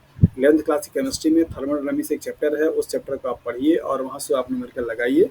सारा का सारा कॉन्सेप्ट आपका उस केमिस्ट्री का बायोकेमिस्ट्री में अप्लाई होता है। उसके लिए आपको कोई बहुत हाई फाई बुक पढ़ने की जरूरत नहीं है, ये बहुत आपको केमिस्ट्री के बेसिक वाले कॉन्सेप्ट हैं। आते हैं next, standard free energy changes और उनके समेशन पे। मतलब कि यहाँ पे आपको बताया जाता है कि कोई भी रिएक्शन जो कि मल्टीपल स्टेप की होती है, और उन मल्टीपल स्टेप्स में हर स्टेप्स में एनर्जी का क्या हो रहा है, चेंजेस हो रही होती है। तो ओवरऑल अगर आपको रिएक्शंस का एनर्जी का चेंजेस निकालना हो तो उसके लिए क्या रूल्स होते हैं, उनके बारे में यहाँ पे हम बात करने वाले हैं। इनकी प्रॉपर्टी होती है कि बेसिकली स्टैंडर्ड फ्री एनर्जी का जो चेंजेस आता है मल्टीपल स्टेज में, उनको सबको क्या कर सकते हैं, ऐड कर सकते हैं, एडिटिव नेचर का होता है। जैसे पहला स्टेप में यहाँ पे दे रखा है कि मान लीजिए ए से बी बन रहा है, इसको आपने डेल्टा जी वन बोल दिया, मीन्स फ्री एनर्जी वन। दूसरे स्टेप में आपको दे रखा है कि बी और C means delta G two. तो आपको ये वाले स्टेप क्या कर देना, कैंसिल कर देना, डायरेक्टली यहाँ से यहाँ आ जाना। तो मतलब अगर आप डेल्टा सम करेंगे, मतलब ए से लेकर के सी बनने तक में जो चेंजेस एनर्जी आई वो क्या होगा, दोनों का समेशन हो जाएगा, मतलब यहाँ से ये प्लस ये। तो अगर कोई मल्टी स्टेप का रिएक्शन होता है तो इनिशियल और प्लस फाइनल, उन दोनों को क्या किया जाता है, स्टेज लिखा जाता है, और उन दोनों की जो एनर्जी अलग अलग चेंजेस आते हैं उनको क्या करते हैं, हम सम कर देते हैं। तो उसकी टोटल ओवरऑल उस रिएक्शंस की, जो कि मल्टी स्टेज या मल्टीपल स्टेप्स की रिएक्शन था, उनका पूरा overall standard free energy changes क्या होते हैं, निकल जाते हैं। तो ये था आपको एक लॉजिकल समझाने के लिए स्कैटर्न रिएक्शन। अब हम लोग यहाँ पे देखेंगे रियल रिएक्शन पे। ग्लूकोज का रिएक्शन जब इनऑर्गेनिक फॉस्फेट से कराया गया तो यहाँ पे ग्लूकोज 6 फॉस्फेट बना, प्लस यहाँ पे H2O बना, और इसके लिए डेल्टा जी नॉट की वैल्यू आई 13.8 किलो जूल पर मोल। दूसरे स्टेप में बताया जा रहा है कि एटीपी का रिएक्शन जब H2O से कराया गया तो यहाँ पे एडीपी प्लस पीआई और इसके delta G G dash not की value I -13.5 kilo joule per mole. अब इस रिएक्शंस के लिए ओवरऑल अगर आपको डेल्टा जी की वैल्यू पूछा जाएगा तो आप कैसे लगाओगे? तो वही सेम वाला रिएक्शंस आप यहाँ पे देख सकते हैं। फर्स्ट स्टेप में ग्लूकोज 6 फॉस्फेट से आया, तो इसके लिए जो वैल्यू हो जाएगी दैट इज द जी1 की वैल्यू कितनी हो गई है यहाँ पे 13.8, और इसके लिए क्या हो जाएगा आपका जी2 वैल्यू हो जाएगा इसके लिए -30.5 ये है। तो अब आपको जो सम करना होगा वो क्या करना होगा, मतलब कहाँ से कहाँ तक। इस रिएक्शंस में क्या था आपका ग्लूकोज था, इस रिएक्शन में क्या है आपका एटीपी है। तो ग्लूकोज प्लस एटीपी बना क्या था, ग्लूकोज 6 फॉस्फेट बना था, यहाँ पे भी ग्लूकोज 6 फॉस्फेट बना है और प्लस आपका ये एडीपी बना है। तो आप इसको क्या लिख देंगे, that is glucose 6 phosphate and ADP. ये आपका फाइनल यहाँ से लेकर के यहाँ तक का रिएक्शन हो गया। अब इन दोनों स्टेप्स के इंडिविजुअल जो आपके रिएक्शंस होंगे उनको आप क्या करेंगे, ऐड करेंगे। तो ऐड करने का अपना एक रूल है। तो आप यहाँ पे डेल्टा जी नॉट की वैल्यू जब निकालेंगे तो 13.8 प्लस माइनस लगाएंगे। अब देखिए कितने सारे बच्चे तो यहीं पे गलत कर जाएंगे कि अब इस वैल्यू को कैसे ऐड करें, ये ऐड करें कि माइनस करें तो साइन क्या लगाएं, क्या करें क्या ना करें। आप उसको अच्छे तरीके से ध्यान दीजिए कि जब कभी भी प्लस और माइनस का कुछ भी फैक्टराइजेशन किया जाएगा तो वहाँ पे आपका साइन जो आएगा वो साइन उसका आएगा जिसका साइन ज़्यादा होगा, मतलब जिसकी वैल्यू ज़्यादा होगी। लेकिन होगा वहाँ पे माइनस ही होगा। जैसे यहाँ पे देखिए यहाँ पे माइनस किया गया है, लेकिन साइन किसकी आई है, इस वाले की। क्यों? क्योंकि माइनस की वैल्यू क्या आपकी ज़्यादा है, राइट। तो इस तरीके से आपको ध्यान रखना पड़ेगा कि प्लस माइनस का जो कॉन्सेप्ट है। अब आपको क्या पता है ऐसा क्या करेगा, ये न्यूमेरिकल दे करके आपके एग्जाम में इन दोनों को ऐड करने पे जो वैल्यू आएगी वो भी एक ऑप्शन में रहेगा, इन दोनों का माइनस करने पे जो वैल्यू आएगी वो भी रहेगा, साइन के साथ मिलेगा, एक पॉजिटिव और एक नेगेटिव के साइन में के साथ में रहेगा। तो इस तरीके से वैल्यू आपको देता है कि अगर आपका बेसिक मैथमेटिक्स भी खराब है तो फिर आप पूरा जान करके भी गलत करके चले आएंगे क्वेश्चन। तो आप याद रखिए कि माइनस का माइनस से मल्टीप्लाई करेंगे तो क्या होगा, माइनस का प्लस से मल्टीप्लाई करेंगे तो क्या होगा, माइनस का प्लस में एडिशन करेंगे तो क्या आएगा, साइन किसका लगेगा। ये थोड़े कुछ आपको क्लास 6 to 8 के जो मैथमेटिक्स है उनको पढ़ना पड़ेगा, उनको जानना पड़ेगा। अगर आप जानते हैं तो वेल एंड गुड, कोई प्रॉब्लम नहीं है। अगर नहीं जानते हैं थोड़ा सा आपको ध्यान देना पड़ेगा। बायोलॉजी के स्टूडेंट हैं इसका मतलब ये नहीं कि आपको मैथमेटिक्स नहीं आनी चाहिए, और वो भी जो बेसिक्स वाले हैं तो उनको आपको ध्यान में रखना पड़ेगा क्योंकि उनकी ज़रूरत हमेशा पड़ती है। अब सोचिए कि इस इतने बड़े से ये 4 नंबर का क्वेश्चन आता है पार्ट सी में। पार्ट सी का ही ये सवाल है जो मैंने आपको यहाँ पे लगाया हुआ है, ये 2019 वाले एग्जाम में क्वेश्चन में आया हुआ है। सो पार्ट सी में आपको सिर्फ अगर एक साइन का कॉन्सेप्ट अगर पता नहीं होगा तो ये क्वेश्चन आप गलत करके चले आएंगे। पता लगा दोनों को यहाँ पे माइनस कर दिया या दोनों को ऐड कर दिया, साइन गलत कर दिए, तो सारा सारा क्वेश्चन आपका गलत होगा। और गलत होगा तो आप 1/4 नेगेटिव मार्किंग में लेके जाएंगे, मतलब कि एक नंबर जो आपने किसी क्वेश्चन से गेन किया था वो भी आपका क्या होगा, माइनस हो जाएगा। ठीक है। और अगर आप डिस्क्रिप्टिव वाले के लिए लिख रहे हैं तो फिर आपको तो वहाँ पे लिख के दिखाना होता है, तो आपको पता चल जाता है कि अच्छा आपने कितनी मैथमेटिक्स पढ़ी हुई है और कितना आपका कॉन्सेप्ट क्लियर है। पता लगा सारे स्टेप आपने ठीक किया, लास्ट में आकर के आपको जहाँ पे माइनस करना था वहाँ पे आपने प्लस कर दिया, तो आपके जो आंसर का वेटेज होगा वो कम हो जाएगा। तो वहाँ पे समझ में आएगा कि अच्छा आपको थोड़ी समझ कम है। ओके, सो अब हम लोग मूव करेंगे आपका। अब देख लिया कि हाँ,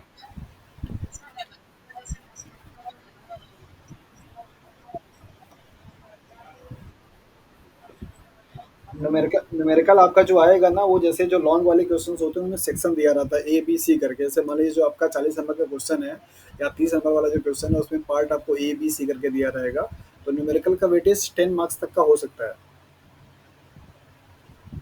ठीक है ना, डिपेंड करेगा को न्यूमेरिकल में क्या क्या चीज़ की डिमांड की गई। जैसे कुछ कुछ रिएक्शंस ऐसे होते हैं जिनमें आपको एक ही रिएक्शन में कुछ वैल्यू दे करके 3-4 चीज़ पूछी जाती है। जैसे मान लीजिए अगर मोलरिटी वाले से क्वेश्चन अगर आ गया कि सपोज आपके पास यहाँ पे मान लीजिए कि आपका 10 ग्राम क्या है ग्लूकोज मॉलिक्यूल है, और उसको आपने क्या किया 100 ml में क्या किया है, डिजोल्व किया हुआ है, राइट।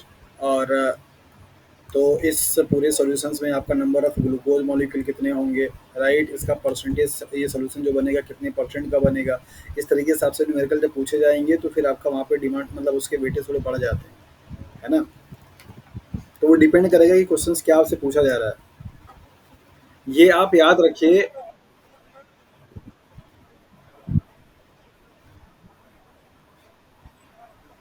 देखिए न्यूमेरिकल्स नहीं दिखा है इट डजंट मीन कि न्यूमेरिकल्स आपका आएगा नहीं। बायोकेमिस्ट्री का एक ऐसा पोर्शन है, सब्जेक्ट है बायोकेमिस्ट्री और मॉलिक्यूलर बायोलॉजी, जहाँ पे न्यूमेरिकल का हमेशा इंपॉर्टेंस रहता है। और अभी आप ये समझिए कि आप जो एग्ज़ाम देने जा रही हैं, जिस एग्ज़ाम में आप पार्टिसिपेट करने जा रहे हैं, वो 4 साल आगे की बात हो रही है। मतलब कि अभी आपने 2018, 2015 में पेपर दिया हुआ है और आप 23 में देने जा रहे हैं, या हो सकता है 24 में देने जा रहे होंगे। तो तब से लेकर के अब में बहुत सारी चीज़ें का चेंजेस आया है। उनको मालूम है कि नंबर ऑफ कैंडिडेट बहुत ज़्यादा हैं और सब बहुत एडवांस हैं। तो इतना नॉर्मल सा क्वेश्चन आपको मिलने का उम्मीद बहुत कम है। नॉर्मल क्वेश्चन आपके मिल जाए तो आपका लक बहुत अच्छा है, अच्छी बात है। लेकिन आप उसको ये मान के आप मत चलिए कि 2015 और 18 में नहीं आया तो यहाँ पे नहीं आएगा। बायोकेमिस्ट्री और मॉलिक्यूलर बायोलॉजी में न्यूमेरिकल का बहुत बहुत इंपॉर्टेंस है। सब कुछ आपको प्रॉपर तरीके का आना चाहिए। जैसे परसेंटेज का आपको मोलरिटी में कन्वर्ट करना आना चाहिए, मोलरिटी से आपको परसेंटेज में कन्वर्ट करना आना चाहिए, मोल फ्रैक्शन कन्वर्ट करने आना चाहिए, राइट? आपको अगर कोई मिली मोलर में दे रखा है तो उसको आपको पिको मोलर में कन्वर्ट करने आना चाहिए, मिली मोलर में दे रखा है तो आपको मोलर में कन्वर्ट करने आना चाहिए। इस तरीके के न्यूमेरिकल्स आपको अच्छे से आना चाहिए। बैक्टीरिया में मीन्स माइक्रोबायोलॉजी में जो ग्रोथ काइनेटिक्स होती है वहाँ से भी न्यूमेरिकल आपके आते हैं, वहाँ को भी आपको याद रखना या समझना पड़ेगा क्योंकि वहाँ पे टॉपिक ही दे रखा है ग्रोथ काइनेटिक्स का। तो नहीं आया है, अच्छी बात है, लेकिन अगर आ गया तो फिर क्या करेंगे? फिर तो आप ये क्लेम नहीं करेंगे ना कि सर आपने 2018 और 15 में तो क्वेश्चन नहीं दिया, तो फिर अभी आप 23 में कैसे दे सकते हैं? तो आपको इस चीज़ को समझना होगा कि जो आप पेपर देख रहे हैं वो प्रीवियस ईयर के पेपर्स हैं। उस टाइम का सिचुएशंस बहुत वैसा नहीं था, मतलब इतनी अवेयरनेस नहीं थी ये सोशल मीडिया पे, या इतनी ज़्यादा जो जागरूकता है पिछले 5 सालों में फैली है। और आपको आप अगर एनालिसिस करना चाहते हैं तो जैसे सपोज़ मैं सीएसआईआर के पेपर मैं सीएसआईआर कोचिंग पढ़ा रहा हूँ तो मुझे उसका ट्रेंड मालूम है। सीएसआईआर के पेपर के स्टैंडर्ड में पिछले 6 अटेम्प्ट में इतना ज़्यादा ग्राफ़िकल इंक्रीमेंट हुआ है जिसका कोई लिमिट नहीं है। उसके पीछे वजह क्या है मालूम है? इतने सारे टीचर्स सीएसआईआर की कोचिंग को पढ़ाते हैं और ये सारे टीचर्स का जो वीडियोज़ है या जो लेक्चर्स है या जो कोचिंग का मटेरियल है, ये उन लोगों के पास भी जाता है जो लोग सीएसआईआर की कमेटी में हैं और सीएसआईआर के पेपर को फ्रेम करते हैं। जैसे एग्जांपल के तौर पे आपको दे रहा हूँ कि जैसे मैं अभी बीएचयू में हूँ, तो बीएचयू के ही प्रोफेसर्स हैं जो कि सीएसआईआर के पेपर को ड्राफ्ट करते हैं। हालाँकि उन्हें पता नहीं होता कि जो उन्होंने क्वेश्चन उनको जो क्वेश्चन उन्होंने सजेस्ट किए हैं, वो सीएसआईआर में जाएगा कि नहीं जाएगा, ये किसी को पता नहीं होता। ये फाइनल ड्राफ्टिंग वहाँ के कोर कमेटी के मेंबर करते हैं। लेकिन जैसे कोई यहाँ पे बायोकेमिस्ट्री के जो सबसे बेहतरीन प्रोफेसर होगा, उससे बायोकेमिस्ट्री के 10 क्वेश्चंस क्या किए जाएँगे, माँगे जाते हैं। जैसे आपका दिसंबर में एग्ज़ाम होने वाला है मान लीजिए सीएसआईआर का, तो ये क्या करेंगे, यहाँ से हर यूनिवर्सिटी से, जैसे मान लीजिए बीएचयू की बात मैं करूँ तो बीएचयू से 10 क्वेश्चंस आपके क्या किए जाएँगे, बायोकेमिस्ट्री से माँगे जाएँगे। 10 क्वेश्चंस आपके मॉलिक्यूलर वाले से मांगे जाएंगे, ऐसे ही जेएनयू से, ऐसे ही दिल्ली यूनिवर्सिटी से, ऐसे ही हैदराबाद यूनिवर्सिटी से। सारे जो सेंट्रल यूनिवर्सिटीज़ हैं और सारे जो सीएसआईआर की लेबोरेटरीज होती हैं, वहाँ से उनके एक्सपर्ट जो प्रोफेसर्स होते हैं उनसे क्वेश्चन मांगा जाता है और उन क्वेश्चंस को देख करके छटनी कर करके पूरा पेपर का सेट बनाया जाता है। 6 महीने का टाइम लगता है सीएसआईआर के पेपर को डिज़ाइन करने में। तो आपको ये नहीं पता है कि पेपर में क्या चीज़ आ सकता है, आपको अपने आप को हमेशा एडवांस में लेकर के चलना है। आप जब एडवांस में तैयारी किए रहेंगे, तो उससे कम आएगा तो फिर आपके लिए ईज़ियर होगा। लेकिन अगर आप पहले से ही अपने आप को थोड़ा लो लेवल पे चले लेके चलेंगे ना, तो फिर अगर टफ पेपर बन जाएगा, फिर आप वहीं परेशान हो जाएँगे। और आप याद रखिए कि पेपर का टफ होना एक कॉम्पिटिटिव एस्पिरेंट्स के लिए हमेशा अच्छा होता है। पेपर टफ बनेगा तो उसमें सिर्फ़ वही लोग जा पाएँगे जो लोग अच्छे से पढ़ाई किए हैं। पेपर अगर थोड़ा मीडियम मीडियम बन जाता है तो फिर सबके सब लोग पता लगा मेरिट को क्रॉस कर जाते हैं, तो वो दिक्कत हो जाती है। तो पेपर जब टफ आए तो आपको खुश होना चाहिए कि चलो अच्छा है, पेपर टफ आया है, दैट मीन्स सिर्फ जेन्युइन लोगों से ही कंपटीशन होगा, वही लोग वहाँ पे रहेंगे जिन लोगों ने अच्छे तरीके से पढ़ाई किया हुआ है। समझ रहे हैं बात को? तो आपको अपने अपने सब्जेक्ट का, अपने सिलेबस का मैक्सिमम चीज़ आपको क्या करना, पढ़ करके जाना है, ताकि आपको ये ना मिले कि हाँ ये चीज़ हमने नहीं पढ़ा और ये चीज़ हमको नहीं आता, मतलब हम नहीं कर पाए हैं, ये वाली कॉन्सेप्ट वहाँ पे ना आए। ओके, सो बेसिकली अभी हम लोगों ने बायोएनर्जेटिक्स के बारे में पढ़ा और जो कॉन्सेप्ट था थर्मोडायनामिक्स का उसके बारे में हम लोगों ने स्टडी किया और समझा कि इसका क्या कॉन्सेप्ट होता है। अब हम लोग बेसिकली मूव करने वाले हैं ग्लूकोज के मेटाबॉलिज्म पे। और ग्लूकोज जो कि आपका सेंट्रल मॉलिक्यूल होता है for the energy production for any kind of living organism to perform any kind of activity, either vital activities और फिजिकल एक्टिविटीज़। कुछ भी आपकी बॉडी में हो रहा है, चाहे वो आपके बॉडी के विदिन में हो रहा है या आपके बॉडी के पार्ट से हो रहा है, उन सारी एक्टिविटीज़ को परफॉर्म करने के लिए आपको अल्टीमेटली क्या चाहिए, एनर्जी चाहिए। और उस एनर्जी का जो सोर्स है, प्राइम ड्यूटी किसकी है, that is the glucose molecule का, जो कि कार्बोहाइड्रेट का एक मोनोसेकेराइड का मॉलिक्यूल है। तो ग्लूकोज के मेटाबॉलिज्म को कराने के लिए आपकी बॉडी में कई सारे पाथवेज चलते हैं। उन सारे पाथवेज में आपको कुछ इंपॉर्टेंट पाथवे के बारे में आपके सिलेबस में दे रखा है। थोड़ा आपको डिटेल में पढ़ाएंगे, क्योंकि यहाँ से CSIR में भी क्वेश्चंस बहुत ज़्यादा आते हैं और आपके एग्जाम में भी क्वेश्चंस तो आएंगे ही आएंगे। तो इसको देखते हैं हम लोग, पहले देखेंगे कि ओवरऑल कौन कौन से वो पाथवे हैं जो जिनसे कि आपका ग्लूकोज का मेटाबॉलिज्म होता है। तो नंबर पहला है ग्लाइकोलाइसिस, और नंबर दूसरा है that is the glycogenolysis, number तीसरा है ग्लाइकोजेनेसिस, नंबर चौथा है ग्लूकोनियोजेनेसिस। सो और ये आपका सेलुलर रेस्पिरेशन। ये चार आपके बेसिकली ग्लूकोज के मेटाबॉलिज्म में इन्वॉल्व होने वाले क्या हैं, पाथवे हैं। हालांकि ग्लाइकोलाइसिस के बाद आपका क्या आ जाएगा, that is the TCA cycle आता है, और TCA साइकिल के बाद आपका क्या आता है, that is the oxidative phosphorylation, जिसको क्या आप ETS, इलेक्ट्रॉन ट्रांसपोर्ट सिस्टम के नाम से भी जानते हैं। सो ये चार आपके पाथवे हैं जो कि अलग अलग सिचुएशंस में अलग अलग चीज़ को करने के लिए चलते हैं। अगर इनके नाम का मतलब यहाँ पे हम लोग समझें तो बेसिकली क्या जाता है, ग्लाइकोलाइसिस का मतलब होता है ग्लूकोज का ब्रेकडाउन होना, राइट। क्या होना, ग्लूकोज का ब्रेकडाउन होना। ग्लाइकोजिनोलाइसिस, तो यहाँ पे वर्ड अगर मिल कह रहा है ग्लाइकोजन, तो ग्लाइकोजिनोलाइसिस, लाइसिस का मतलब होता है टूटना। तो मतलब जब आपका ग्लाइकोजन मॉलिक्यूल्स को ब्रेक डाउन किया जाए किसमें, दैट इज द ग्लूकोज में, तो उसको आप बोलते हैं ग्लाइकोजिनोलाइसिस। ग्लाइकोजेनेसिस मतलब सिंथेसिस होना। तो जब आपका ग्लूकोज का मॉलिक्यूल क्या होगा, ग्लूकोज के मॉलिक्यूल से ग्लाइकोजन का मॉलिक्यूल का फॉर्मेशन होगा, तो उसको आप क्या बोलते हैं, that is the glycogenesis. Gluconeogenesis, इसका मतलब होता है कि ग्लूकोज मॉलिक्यूल्स का सिंथेसिस होना from a non carbohydrate precursor. तो आप यहाँ पे ऐसे लिख सकते हैं, that is what, non carbohydrate molecule से है ना ग्लूकोज के मॉलिक्यूल्स का फॉर्मेशन होना, इसको आप बोलते हैं दैट इज द ग्लूकोनियोजेनेसिस। तो चार कॉन्सेप्ट यहाँ पे मैंने आपको बताया, that is the glucose molecules का क्या होना, ब्रेक डाउन होकर के क्या बनाना, that is the pyruvic acid का बना लेना, उसको आप बोलते हैं क्या, ग्लाइकोलाइसिस।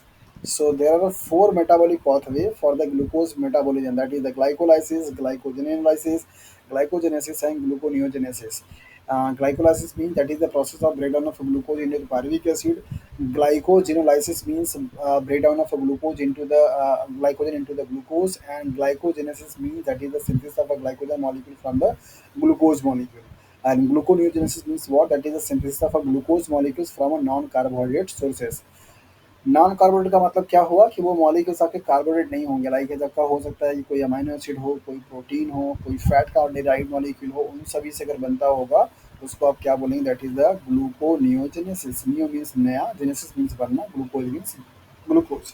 तो ग्लूकोज मॉलिक्यूल्स का नए तरीके से बनना, मतलब कोई कार्बोरेट मॉलिक्यूल वहाँ पे ना आए, दूसरे काइंड के मॉलिक्यूल से अगर बन जाए तो उसको आप ग्लूकोनियोजेनेसिस के नाम से जानते हैं। जल्दी से बताइए, सबका ठीक है, समझ में आ गया।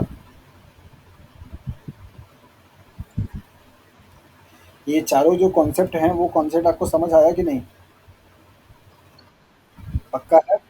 इनको याद करने की जरूरत नहीं है, ये आप याद रखिएगा। लाइसिस का मतलब होता है ब्रेक डाउन, और जेनेसिस का मतलब होता है सिंथेसिस। तो ये पूरा वर्ड क्या है, ग्लाइकोजन। तो ग्लाइकोजन के लाइसिस को क्या बोलेंगे, ग्लाइकोजिनोलाइसिस। तो ग्लाइकोजन जब ब्रेक डाउन होगा क्या बनाएगा, ग्लूकोज बनाएगा। ग्लाइकोजेनेसिस तो मतलब यहाँ पे ग्लाइकोजन है और इसका जेनेसिस है, तो ग्लाइकोजन की सिंथेसिस। ग्लाइकोलाइसिस मतलब टूटना, ग्लूकोज का टूटना क्या कहलाएगा, ग्लाइकोलाइसिस। ग्लूकोनियोजेनेसिस, नियो का मतलब नया, जेनेसिस का मतलब बनना, ग्लू का मतलब ग्लूकोज। तो ग्लूकोज मॉलिक्यूल का नए प्रिकर्सर मॉलिक्यूल से बनने को ग्लूकोनियोजेनेसिस के नाम से जानते हैं। तो ये चार आपके पास मेटाबॉलिक पाथवे हैं ग्लूकोज के मेटाबॉलिज्म को करने के लिए। अब इनको हम लोग वन बाय वन क्या करेंगे, स्टडी करेंगे और देखेंगे। आपके सिलेबस में वैसे सिर्फ glycolysis, TC cycle, oxidative phosphorylation ही सिर्फ दे रखा है। ये तीन जो पाथवे हैं इनके बारे में आपके सिलेबस में नहीं दिया हुआ है। ओके।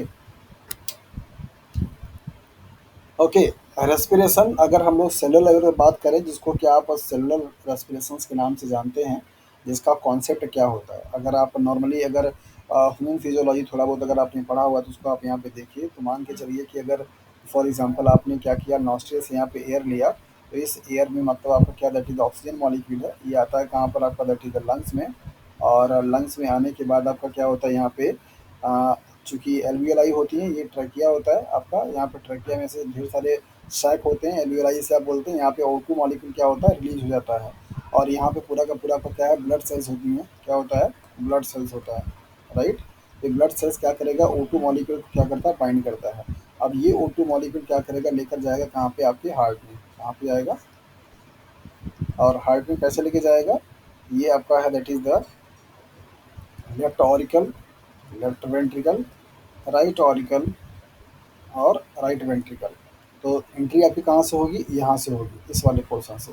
यहाँ पे ब्लड आएगा, फिर उसके बाद आपका यहाँ पे बाइकैप्सिड वॉल होती है, फिर आपका यहाँ पे आ जाएगा, फिर इसके बाद ऐसे क्या होगा एरोटा से निकल जाएगा।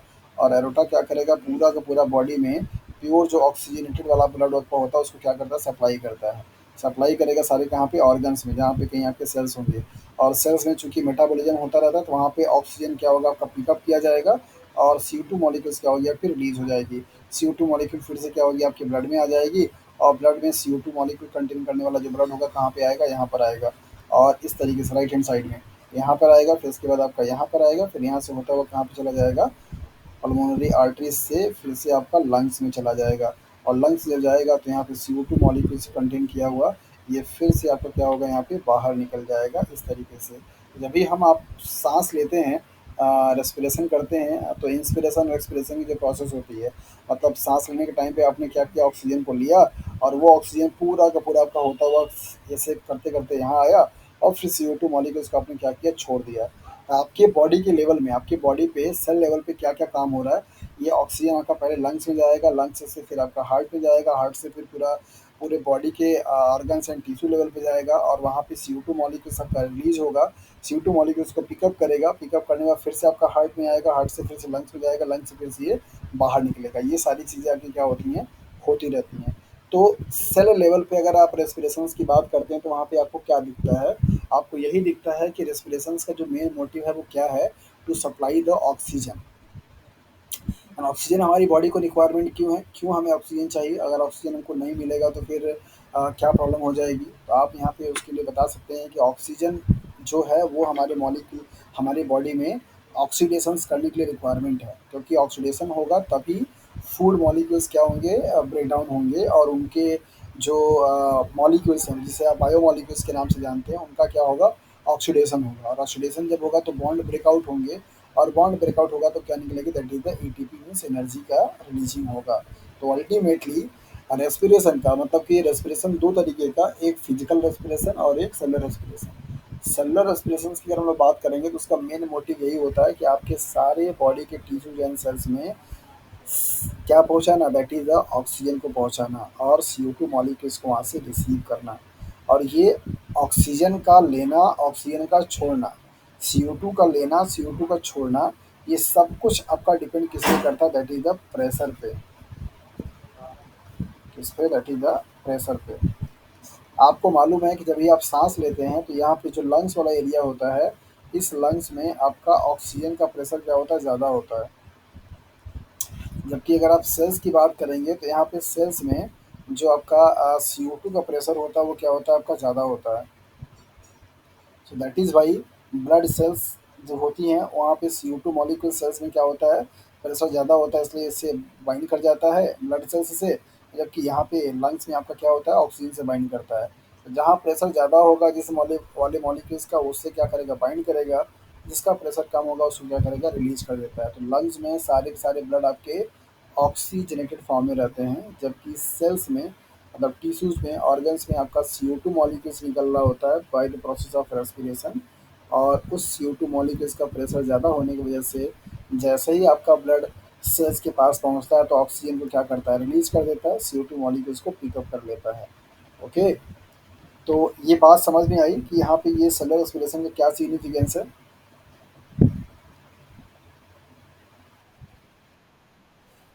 ओके, होपफुली कि ये पहले से भी आप लोगों को आइडिया होगा कि किस तरीके से ट्रांसपोर्टेशन होता है ऑक्सीजन का और कार्बन डाइऑक्साइड का। कोई कुछ बोलना चाह रहा है या सिर्फ गलती से माइक ऑन हो गया है।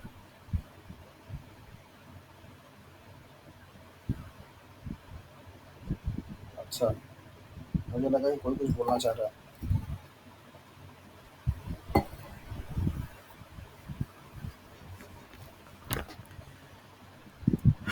ओके, तो ऑक्सीजन की प्रेजेंस एंड एब्सेंस के बेसिस पे रेस्पिरेशंस को बेसिकली दो कैटेगरी में डिवाइड किया गया, दैट इज एनारोबिक रेस्पिरेशन और एरोबिक रेस्पिरेशन।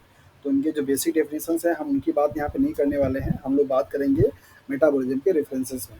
सो एरोबिक रेस्पिरेशंस की अगर हम लोग बात करें तो एरोबिक रेस्पिरेशंस का मतलब ये हुआ कि जहाँ पे फूड मॉलिक्यूल्स का क्या होता है, कंप्लीट ऑक्सीडेशंस होते हैं। और कंप्लीट ऑक्सीडेशंस होने से आपका बेसिकली एक ग्लूकोज के मॉलिक्यूल से नंबर ऑफ एटीपी कितने निकलेंगे, दैट इज 32 एटीपी निकलती है। जबकि एनोबिक रेस्पिरेशन में क्या होगा, आपका इनकम्प्लीट ऑक्सीडेशन होता है और एक ग्लूकोज के मॉलिक्यूल से सिर्फ 2 एटीपी मॉलिक्यूल क्या होता है, जनरेशन होता है। सो एनारोबिक और एरोबिक रेस्पिरेशन की अगर आप लोग बात करेंगे तो ये aerobic respiration 16 times more efficient होता है आपका एरोबिक रेस्पिरेशन के कंपेरिजन में। मीन्स वॉट, अगर कोई सेल यहाँ पे मान लीजिए है ए और कोई सेल है यहाँ पे मान लीजिए बी, ये आपका कर रहा है that is the aerobic respiration और ये कर रहा है आपका एनारोबिक रेस्पिरेशन। तो same amount of energy generate करने के लिए इन दोनों के सेल्स में जो सबस्ट्रेट मॉलिक्यूल की रिक्वायरमेंट होगी उनमें डिफरेंसेस आएगा। जैसे मान लीजिए कोई एक बैक्टीरियल सेल्स है और मान लीजिए कोई एक क्या है आपका एल्गी सेल्स है या प्लांट सेल्स है, राइट। तो बैक्टीरियल सेल्स जो कि आपका एनारोबिक रेस्पिरेशन कर रहा है, अगर उसको और इसको दोनों लोगों को मान लीजिए 32 एटीपी ही जनरेट करनी है कोई काम को पूरा करने के लिए, तो ये वाले सेल्स को सिर्फ एक ग्लूकोज का मॉलिक्यूल चाहिए होगा, जबकि इस वाले को क्या चाहिए होगा, 16 एटीपी 16 ग्लूकोज का मॉलिक्यूल चाहिए होगा। मतलब अगर रेस्पिरेशंस की इफिशिएंसी की बात करें in terms of ATP molecules, तो एनारोबिक रेस्पिरेशंस की इफिशिएंसी बहुत कम होती है, एरोबिक रेस्पिरेशन की एफिशिएंसी बहुत ही ज़्यादा होती है। So aerobic respiration is more efficient than anaerobic respiration in term of ATP generation. Means what? That is for one single glucose molecules there will be a 16 time more differences of ATP. That is aerobic respiration produces 32 ATP for the oxidation of one glucose molecules, while in the case of anaerobic respiration there will be only 2 ATP molecules for one glucose oxidation, right. So ये आपका differences है और इस differences को basically एक effect के नाम से जाना जाता है, कोई बता पाएगा? हाँ जी। ये जो एनर्जी का डिफरेंसेस आता है इस इफेक्ट, इस एनर्जी के डिफरेंसेस को एक साइंटिस्ट ने टर्म दिया था, किसी को आइडिया अमित है क्या? हाँ,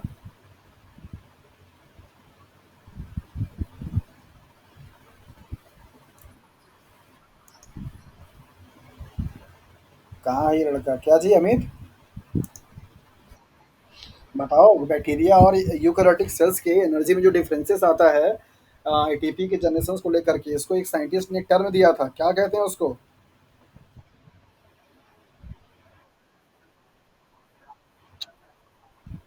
अरे गधा, मैं वो नहीं पूछ रहा हूँ। एक एक प्रीवियस प्रीवियस वाले सेक्शन में मतलब उसमें बैच में पढ़ाया था, मैंने बताया था कि एक यूकेरियोटिक सेल्स को और एक प्रोकैरियोटिक सेल्स को टास्क दिया गया था करने के लिए, एक्सपेरिमेंट किया गया था और बताया देखा गया था कि सेम अमाउंट ऑफ एटीपी को जनरेट करने के लिए बैक्टीरियल सेल्स को ग्लूकोज मॉलिक्यूल्स का कंजप्शन ज़्यादा किया था, जबकि यूकेरियोटिक सेल्स का कंजप्शन कम हुआ था। सो उसको उस साइंटिस्ट ने एक टर्म दिया था, उसको इफेक्ट बोलते हैं। कौन सा इफेक्ट है वो?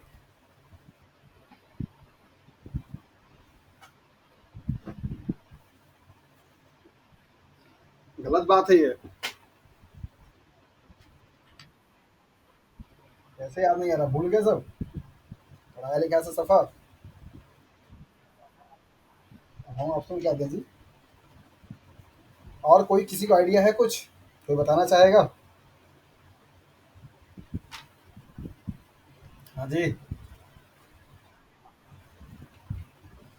पास्चर इफेक्ट का नाम सुना है आप लोगों ने?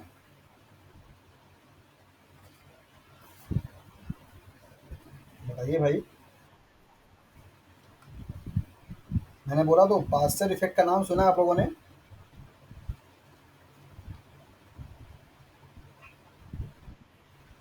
ओके, तो आज आज जाकर के आप उसको पढ़िए कि पास्चर इफेक्ट आपको क्या बताता है, क्यों उसको बोलते हैं।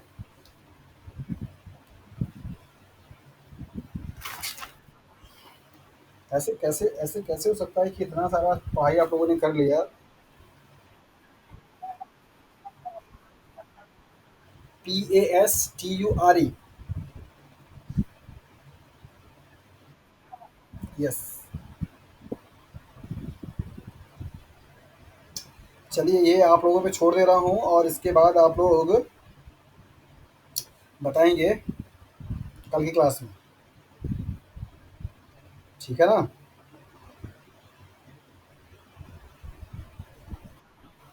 ओके।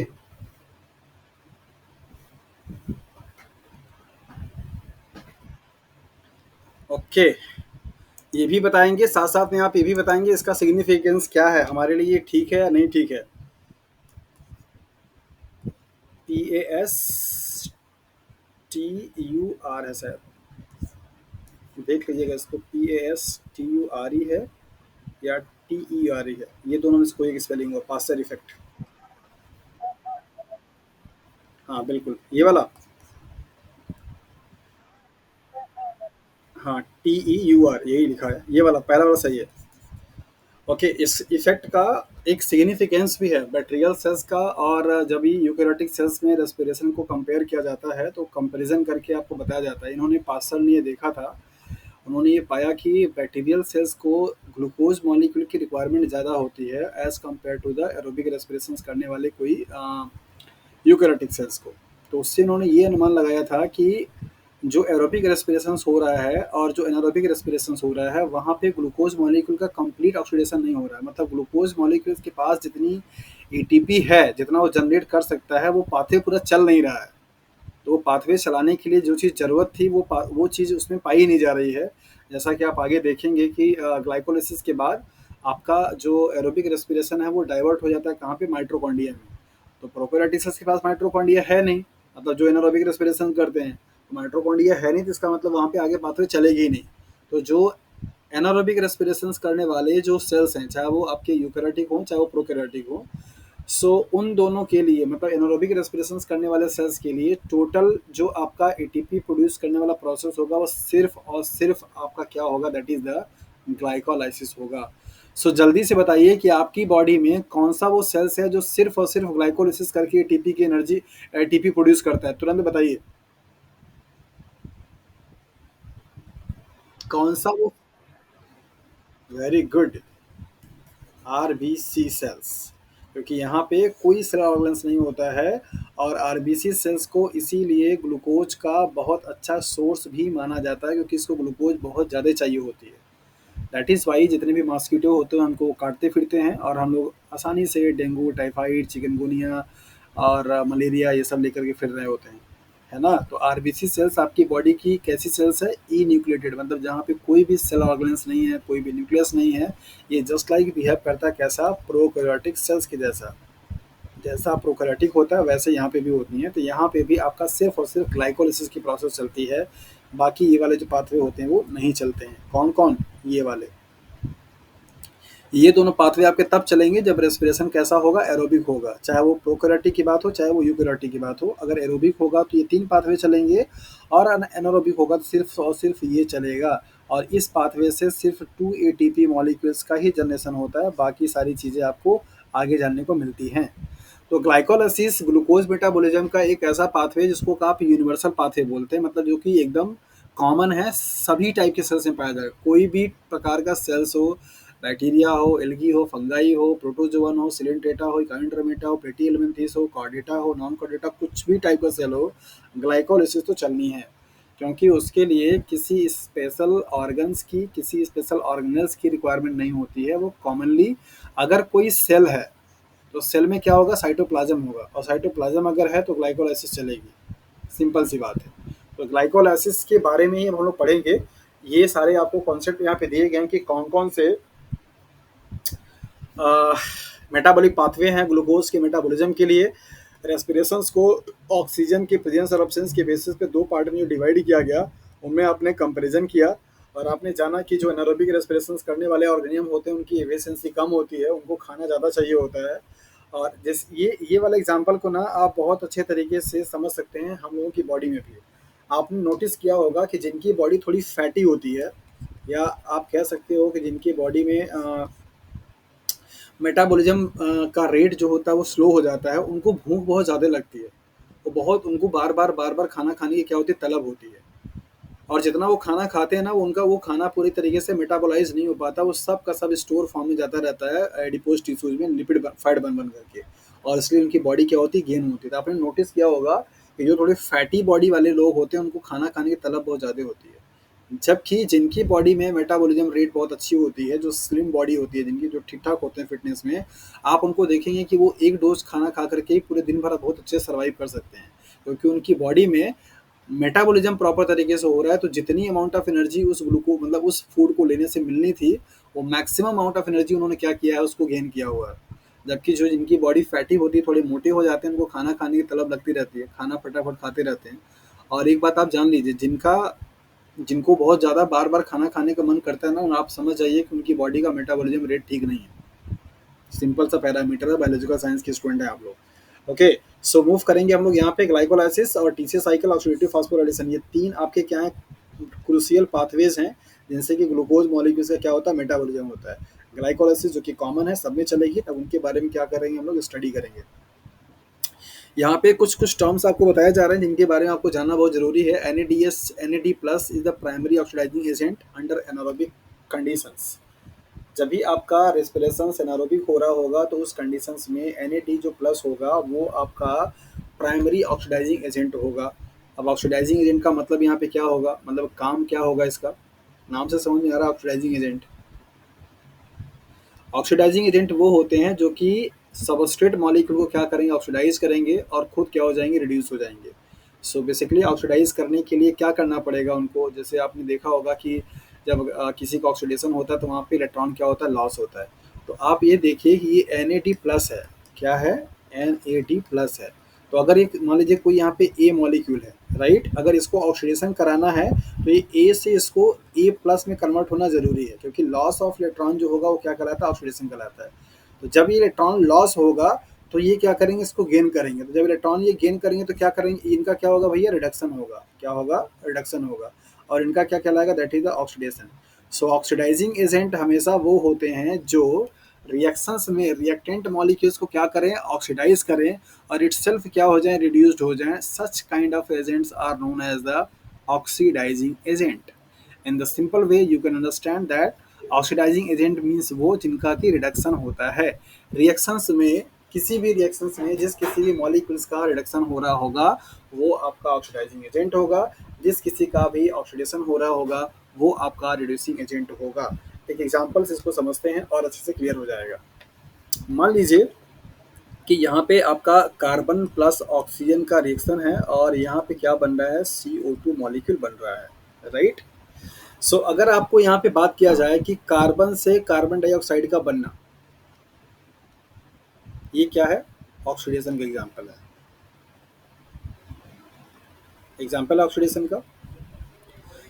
और दूसरा अगर आपको एग्जांपल यहाँ पे दिया जाए, फॉर एग्जांपल कि यहाँ पे मान लीजिए Fe से या Fe2 पॉजिटिव से Fe3 पॉजिटिव से क्या बन रहा है आपका, Fe या Fe पे 2 पॉजिटिव। तो चूंकि यहाँ से यहाँ में आप देखेंगे तो यहाँ पे 3 पॉजिटिव था, यहाँ पे 2 पॉजिटिव है, मतलब एक इलेक्ट्रॉन का क्या हुआ, यहाँ पे एडिशन हुआ है। तो इलेक्ट्रॉन का जब एडिशन होगा तो क्या कहलाएगा, दैट इज द रिडक्शन कहलाएगा। तो इस रिएक्शन में जिस मॉलिक्यूल्स का रिडक्शन हो रहा है, मतलब कि आयरन वाले मॉलिक्यूल क्या हो रहा है, रिडक्शन हो रहा है, तो वो क्या कहलाएगा, that is the oxidizing agent. और यहाँ पे कार्बन मॉलिक्यूल का क्या हो रहा है, ऑक्सीडेशन हो रहा है, तो क्या कहलाएगा, रिड्यूसिंग एजेंट। तो रिएक्शंस में 4 टर्म आपको आते हैं, that is the reduction, oxidation और रिड्यूसिंग एजेंट, जिसको कि आप RA बोलते हैं, ऑक्सीडाइजिंग एजेंट और OA बोलते हैं। तो जिसका रिडक्शन होगा वो क्या कहलाएगा, ऑक्सीडाइजिंग एजेंट। जिसका ऑक्सीडेशन होगा वो क्या कहलाएगा, रिड्यूसिंग एजेंट। तो NAD प्लस क्या है, प्राइमरी ऑक्सीडाइजिंग एजेंट होता है अंडर एनारोबिक कंडीशन, जो कि मसल्स में आपके हो रहे होते हैं। जब कभी आप बहुत ज़्यादा चल लेते हैं, पैदल-पैदल 5 किलोमीटर आपको चलना पड़ गया, या अगर आप ऐसे अचानक से एक्सरसाइज़ करना शुरू कर देते हैं कि चलो महीने भर आपने कुछ किया नहीं था, अचानक से आपको मतलब मन किया कि अब तो हमको एकदम अच्छा स्लिम-ट्रिम हो जाना, जा कर के आधे घंटे आपने एक्सरसाइज़ कर दिया, जिम कर दिया। तो अगले दिन आप देखेंगे आपकी मसल पूरी एकदम क्या हो जाएगी, एकदम टाइट हो जाएगी, फिर आपको बहुत पेन होता है, दर्द होता है, राइट? तो उस टाइम पे क्या हुआ कि आपने ज़रूरत से ज़्यादा एक्सरसाइज किया और आपके बॉडी में, मतलब आपके मसल्स में एनारोबिक रेस्पिरेशन होना शुरू हो गया, क्योंकि ऑक्सीजन की वहाँ पे डिफिशियंसी पड़ गई। और एनारोबिक रेस्पिरेशन से जमा क्या हो जाता है, लैक्टिक एसिड, जिसकी वजह से आपको वहाँ पे पैर में मसल्स में पेन होता है। सो उस कंडीशंस में प्राइमरी जो आपका ऑक्सीडाइजिंग एजेंट होगा क्या होगा, एन प्लस होगा। ये बड़ा इंपॉर्टेंट पॉइंट है, इसको थोड़ा नोट कर लीजिएगा, क्योंकि ये सवाल आपसे पूछे जाते हैं। पहला यहाँ पे दिया जा रहा है कि पायरुवेट से एन का रिएक्शन जब कराएंगे तो क्या बनेगा, आपका लैक्टेट बनेगा, और यहाँ पे फ्री फॉर्म में क्या आ जाएगा, that is the N plus आ जाएगा। एलडीएस लैक्टोडिहाइड्रोजनेज एंजाइम होगा जो कि रिएक्शन को परफॉर्म कराएगा। अंडर एनारोबिक कंडीशंस इन ईस्ट, अगर ईस्ट मसल्स में जो होगा ये रिएक्शन होगा, जिससे कि आपका लैक्टिक एसिड बनेगा, और यही लैक्टिक एसिड एक्यूमुलेट होकर के आपको क्या करता है, पेन देने का काम करता है। ईस्ट कंडीशंस में अगर एनारोबिक रिएक्शन होगा तो क्या होगा, पायरुवेट बनेगा, और पायरुवेट से एनारोबिक जब बनेगा तो क्या बनेगा, दैट इज इथेनॉल बनेगा, और एन प्लस क्या होगा, यहाँ पे निकल जाएगा। सो इथेनॉल बनेगा ईस्ट वाले केस में। और एरोबिक कंडीशंस में क्या होगा, माइट्रोकॉन्ड्रिया में NADH से NAD plus plus 3 ATP molecules का क्या हो रहा है, यहाँ पे जनरेशन हो रहा है। तो ये आपको टर्म दिया गया कि एरोबिक और एनारोबिक रिएक्शंस में कैसे आपका क्या चीज़ बनेगा। अगर आपका मसल सेल्स की बात किया जाएगा तो लैक्टिक बनेगा, ईस्ट सेल्स की बात किया जाएगा तो इथेनॉल बनेगा, और बाकी आपका एरोबिक कंडीशंस की बात किया जाएगा तो वहाँ पे ATP का जनरेशन होगा, प्लस NAD सब में कॉमन रहेगा। ओके, सो नाउ हम लोग मूव करेंगे यहाँ पे बेसिकली ग्लाइकोलिसिस की पाथवे को लेकर के, और ग्लाइकोलिसिस के बारे में यहाँ पे देखिए कुछ कुछ पॉइंट लिख रखे हैं जो कि बहुत इंपॉर्टेंट है। तो यहाँ पे देख लेते हैं कि ग्लाइकोलिसिस क्या आपको बताता है। ये पूरी एक स्लाइड में आपको ग्लाइकोलाइसिस को लेकर के जितनी इन्फॉर्मेशन है वो सब कुछ लगभग लगभग मिल जाएगी। ग्लाइकोलाइसिस को EMP pathway means Embden Meyerhof pathway के नाम से इनको जाना जाता है। साइंटिस्ट है जिन्होंने इसको देखा हुआ था। इस फिगर को हम लोग बाद में देखेंगे, पहले इनके पॉइंट के बारे में स्टडी करेंगे, आपका ध्यान यहाँ पे होना चाहिए। यहाँ पे नेट ओवरऑल इक्वेशन दे रखा है ग्लाइकोलाइसिस को लेकर के। एक ग्लूकोज का मॉलिक्यूल क्या होता है यहाँ पे लगेगा, मतलब इन्वॉल्व होता है, और यहाँ पे 2 NAD plus plus 2 ADP plus 2 PI से बनेगा क्या, आपका 2 पायरुविक एसिड। ग्लूकोज एक आपका 6 कार्बन का कंपाउंड है, 6C, और ये आपका क्या है, 3 कार्बन कंपाउंड है, 3 × 2 = 6 कार्बन। सो एक ग्लूकोज के मॉलिक्यूल से क्या बनेगा, 2 पायरुविक एसिड, प्लस आपका जो NAD प्लस था वो क्या बन जाएगा, NADH, और प्लस जो 2 ADP प्लस 2 PI था उससे क्या मिल जाएगा, 2 ATP, और आपका बाई प्रोडक्ट के रूप में क्या होगा, हाइड्रोजन प्लस H2O मॉलिक्यूल निकल जाएंगे। ये नेट रिएक्शंस आपको मैंने इसलिए यहाँ पे चर्चा किया क्योंकि आपके एग्जाम में ये नेट रिएक्शन देकर के पूछता है कि कौन सा नेट रिएक्शन इसके सही है, या आपको बैलेंस शीट बनाने के लिए दिया जाता है कि ग्लाइकोलाइसिस के बैलेंस शीट को आप राइट डाउन कीजिए। आपको याद रहना चाहिए कि ग्लूकोज मॉलिक्यूल होगा, एज वेल एज वहाँ पे आपका NAD प्लस होगा, ADP होगा, और इनऑर्गेनिक फॉस्फेट होगा, जिससे कि आपका एक ग्लूकोज के मॉलिक्यूल से 2 पायरुविक एसिड बनेगा, मीन्स पायरुवेट बनेगा, NADH बनेगा, ATP बनेगा, और S प्लस और H2O बाई प्रोडक्ट के रूप में बन जाएंगे। अच्छा, मैं ऐसे कंटिन्यूसली पढ़ा रहा हूँ, पहले तो मैं ये जान लेता हूँ कि अभी आप लोगों का एनर्जी लेवल ठीक ठाक है,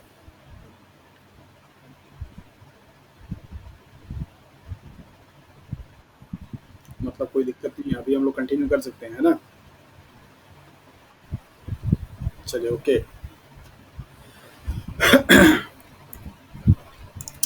सो फर्स्ट पॉइंट यहाँ पे दे रखा है कि glycolysis is a common pathway for all living organisms. किसी भी टाइप का, प्रोकैरियोटिक हो, यूकैरियोटिक हो, एनिमल हो, प्लांट हो, आर्किया हो, कुछ भी टाइप का सेल्स होगा, उन सारे सेल्स में ग्लाइकोलाइसिस की पाथवे क्या होगी, आपकी कॉमन चलेगी। सभी में वही सेम एंजाइम काम करेंगे, सब में वही सेम पाथवे चलेगा, सब में वही सेम काइंड की टीपी क्या होगी, जनरेट होगी। सब कुछ आपका क्या होगा, कॉमन होगा for all kind of living organisms. Oxygen independent, very very important point है। इसको चलाने के लिए ऑक्सीजन की ज़रूरत नहीं है, मतलब कि जहाँ पे ऑक्सीजन होगा वहाँ पे भी पाथवे चलेगा, जहाँ पे ऑक्सीजन नहीं होगा वहाँ पे भी पाथवे चलेगा।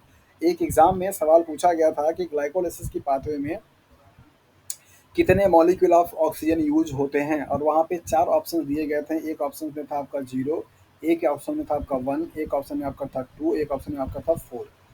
ऑक्सीजन मॉलिक्यूल्स कितने यूज किए गए ग्लाइकोलिसिस में, ये सवाल पूछा गया था, और मैक्सिमम बच्चों ने क्या किया था, लगा करके आए थे 2, क्योंकि उनके दिमाग में ये बना हुआ है बात कि ग्लाइकोलिसिस की प्रोसेस में 2 ATP मॉलिक्यूल का क्या होता है, ज़रूरत पड़ती है, और 2 ATP मॉलिक्यूल्स क्या होते हैं, आपके खर्च हो जाते हैं। तो उसी चीज़ को लेकर के ये नंबर आपको दिए जाते हैं। तो आप याद रखिएगा, glycolysis is oxygen independent pathway, there is no involvement, there is no need of oxygen इधर in case of aerobic respiration और in case of anaerobic respiration. Respiration का टाइप चाहे जो भी हो, ग्लाइकोलाइसिस के पाथवे में ऑक्सीजन का कोई भी इन्वॉल्वमेंट नहीं होता है, ऑक्सीजन इंडिपेंडेंट पाथवे है ये।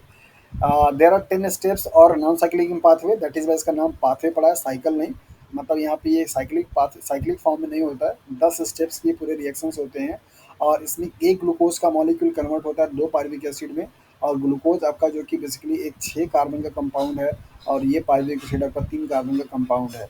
सो बेसिकली यहाँ पे ब्रेकडाउन हो रहा है लार्जर कॉम्प्लेक्स कंपाउंड का स्मॉलर वन कंपाउंड में। तो 6 कार्बन के कंपाउंड का ब्रेकडाउन हुआ 3 कार्बन के कंपाउंड में, तो एक ग्लूकोज के मॉलिक्यूल से 2 पायरुविक एसिड बनेगा। टोटल 4 एटीपी आपके फॉर्म्ड होते हैं पूरे प्रोसेस में। नेट अगेन जो एटीपी होगी वो कितनी होगी आपकी, सिर्फ 2 होगी। ये पॉइंट बड़ा आपको कंफ्यूज करता है एग्जाम के हिसाब से। आपसे पूछा जाता है number of ATP formed during glycolysis, right.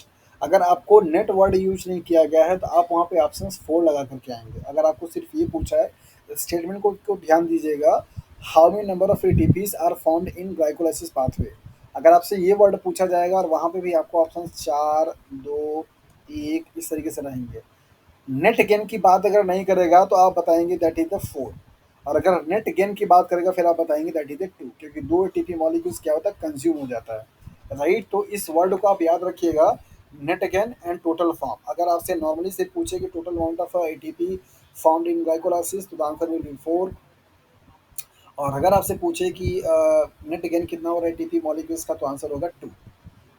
All 10 intermediates molecules are phosphorylated. यहाँ पे क्वेश्चन मार्क लगेगा, सवाल पूछा जाएगा कि सारे स्टेप्स के प्रोडक्ट में फॉस्फोराइलेशन होने की क्या ज़रूरत है, क्योंकि फॉस्फोराइलेशन होना एक आपका एटीपी का एक्सपेंडिचर वाला प्रोसेस है, मतलब एटीपी खर्च होता है। सो इन सारे मॉलिक्यूल्स पे, मतलब 10 स्टेप के इस प्रोसेस में 10 स्टेप के जो इंटरमीडिएट कंपाउंड होंगे उन सबका क्या होता है, दैट इज द फॉस्फोराइलेशन होता है। So what are the possible significance of phosphorylated compound involve in the glycolysis process, write down the answer. आपको ये जस्टिफाई करना होगा सवाल को कि फॉस्फोराइलेटेड होने का क्या फ़ायदा है, राइट। तो आप वहाँ पे बताएंगे कि क्या फ़ायदा है और किस लिए इसका ज़रूरी है। यहाँ पे आपको बताया जा रहा है, क्वेश्चन मार्क मैंने लगा दिया, इस क्वेश्चन का आंसर भी हम लोग देखेंगे बाद में। यहाँ पे नेक्स्ट आपको दिया जा रहा है कि ग्लाइकोलिसिस के पाथवे को 2 फेज में डिवाइड किया गया है, प्रिपरेटरी फेज एंड एनर्जी और पे ऑफ फेज। प्रिपरेटरी फेज का मतलब होता है जहाँ पे एनर्जी क्या होती है, इन्वेस्ट होती है, मतलब एनर्जी वहाँ पे लग रही होती है। स्टार्टिंग वाले जो स्टेजेस होते हैं वहाँ पे एनर्जी आपका लगता है, जैसे कि आप यहाँ पे देख सकते हैं एटीपी मॉलिक्यूल्स क्या हो रहा है, एडीपी में कन्वर्ट हो रहा है। एटीपी मॉलिक्यूल्स क्या हो रहा है, एडीपी में कन्वर्ट हो रहा है। तो यहाँ से यहाँ तक की पाथवे को बेसिकली आप क्या बोलते हैं, प्रिपरेटरी फेज, प्रिपेयर करने वाली फेज। जो एटीपी मॉलिक्यूल्स उन्होंने अपने साइकिल में इन्वॉल्व कराया था, अब उसको पे ऑफ करना, मतलब उनको रिवर्स बैक करना, देना है। जहाँ पे देखिए आपको दिखाई दे रहा होगा कि यहाँ पे एन प्लस से एन भी बन रहा है, एडीपी मॉलिक्यूल से एडीपी भी बन रहा है, एडीपी मॉलिक्यूल से एटीपी भी बन रही है। तो चूंकि यहाँ पे जनरेट हो रहा है ATP molecule, that is Y आप इसको पे ऑफ फेज के नाम से जानते हैं। सो पे ऑफ फेज को एनर्जी यील्डिंग, प्रिपरेटरी फेज को एनर्जी इन्वेस्टिंग फेज के नाम से जाना जाता है। सो कभी कभी आपसे एग्जाम में फ्रीक्वेंटली ये पूछा जाता है कि कौन सा रिएक्शन आपका प्रिपरेटरी फेज का है और कौन सा रिएक्शन आपका पे ऑफ फेज का है, या पे ऑफ फेज से मतलब आपका क्या है और प्रिपरेटरी फेज से मतलब आपका क्या है। तो आपको बताना होता है कि प्रिपरेटरी फेज का मतलब वो फेज जहाँ पे एनर्जी क्या हो रही है, इन्वेस्ट की जा रही है, और नॉर्मली वहाँ पे प्रोसेस क्या है, ग्लूकोज से ग्लूकोज 6 फॉस्फेट का बनना, ग्लूकोज 6 फॉस्फेट से आइसोमराइजेशन होकर के एक फॉस्फेट 6 फॉस्फेट बनना, और फॉस्फेट 6 फॉस्फेट से फिर से फॉस्फेट 1,6 बाई फॉस्फेट बनना या 20 फॉस्फेट बनना। ये 3 स्टेप जो हैं आपके क्या, that is the preparatory phase में आते हैं। अब इसके बाद का जो प्रोसेस होगा उसमें सब में एनर्जी आपकी यील्ड होगी, मतलब निकलेगी, उसको आप पे ऑफ फेज के नाम से जानते हैं। सो आपने इस स्लाइड में क्या देखा कि ग्लाइकोलाइसिस क्या है, कहाँ पे ये चलता है, कहाँ पे चलेगा, साइटोप्लाज्म में। इसके लिए ऑक्सीजन की ज़रूरत है तो नहीं, ऑक्सीजन की ज़रूरत नहीं है। इसका मेन काम क्या है, ग्लूकोज मॉलिक्यूल्स का ब्रेक डाउन करके पायरुविक एसिड को बनाना। सभी काइंड के लिविंग सिस्टम के लिए क्या ये कॉमन है, कोई स्पेशल नहीं है, कुछ भी यहाँ पे अलग अलग नहीं है, चाहे यूकैरियोटिक हो, प्रोकैरियोटिक हो, प्लांट हो, एनिमल हो, सब टाइप में, सारे टाइप के सेल्स में एक जैसा ही क्या होगा, पाथवे चलेगा। राइट, तो आपको जो इन्फॉर्मेशन है वो सारी यहाँ पे दे दी गई। इन साइकिल को आप यहाँ पे ध्यान से देखिए, इनको डिटेल में वन बाय वन हम लोग क्या करेंगे, पढ़ेंगे, लेकिन पहले आप देख लीजिए। ग्लूकोज का मॉलिक्यूल यहाँ पे लिया गया, ग्लूकोज के मॉलिक्यूल से कन्वर्जन किसमें हो रहा है, ग्लूकोज 6 फॉस्फेट में। पहला जो एंजाइम लग रहा है दैट इज द हेक्सोकाइनेज। मैंने आपको बताया भी था कि काइनेज जो एंजाइम होते हैं वो हमेशा क्या करते हैं, फॉस्फोराइलेशन करने का काम करते हैं, मतलब कि फॉस्फेट ग्रुप को ऐड करने का काम करते हैं। यहाँ पे भी वही हो रहा है। हेक्सोकाइनेज क्या कर रहा है, एटीपी मॉलिक्यूल्स को as a source of phosphate use कर रहा है, और इस ग्लूकोज के छठवें नंबर कार्बन पे फॉस्फेट को क्या कर रहा है, ऐड कर रहा है। फॉस्फोग्लूकोम्यूटेज जो कि आइसोमराइजेशन का काम करेगा। ग्लूकोज जो कि आपका एल्डिहाइड है, मीन्स एल्डोकीटोज है, और इसको ये फ्रक्टोज क्या आपका जो कि कीटोन है। तो एल्डोज को मीन्स एल्डिहाइड को कीटोन में कन्वर्ट करके ग्लूकोज 6 फॉस्फेट को फ्रक्टोज 6 फॉस्फेट में कन्वर्ट कर रहा है। इसके बाद फॉस्फोफ्रक्टोकाइनेज है, जो कि इस पे एज अ सबस्ट्रेट काम करेगा ये, और फिर से एटीपी को यूज करके यहाँ पे क्या करेगा, डबल फॉस्फेट का एडिशन करेगा। तो अभी तक आपका छठवें नंबर कार्बन पे था, अब फ्रक्टोज के फर्स्ट नंबर कार्बन पे भी ऐड हो जाएगा। तो फर्स्ट नंबर और 6 नंबर, फर्स्ट एंड 6 कार्बन पे फॉस्फेट ग्रुप का एडिशन हो गया, दैट इज वाई नाम क्या पड़ गया, फ्रक्टोज 1,6 बिस फॉस्फेट के नाम से जाना गया।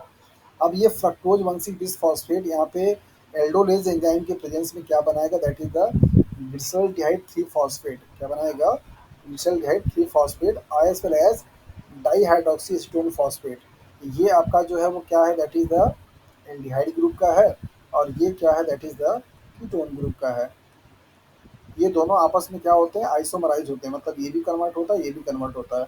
दोनों में से चाहे जो भी फॉर्म बनेगा, अल्टीमेटली पाथवे में कौन जाएगा, तभी G3P के नाम से इसको जानते हैं। क्या बोलते हैं, G3P, और इसको बोलते हैं ढाप, DHAP, di hydroxy stone phosphate, और ग्लिसरॉल्डिहाइड 3 फॉस्फेट। ये दोनों आपस में, ये भी 3 कार्बन का, ये भी 3 कार्बन का, फर्क है सब कितना है, ये कीटोन ग्रुप का कार्बोनेट है, ये एल्डिहाइड ग्रुप कार्बोनेट है।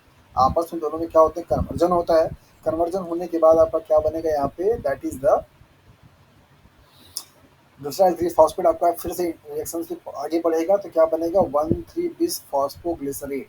क्या बनेगा, 1,3 बिस फॉस्फोग्लिसरेट। यहाँ पे जो सराउंडिंग मीडिया में Na प्लस होगा वो कन्वर्ट किस में हो जाएगा, NADH में।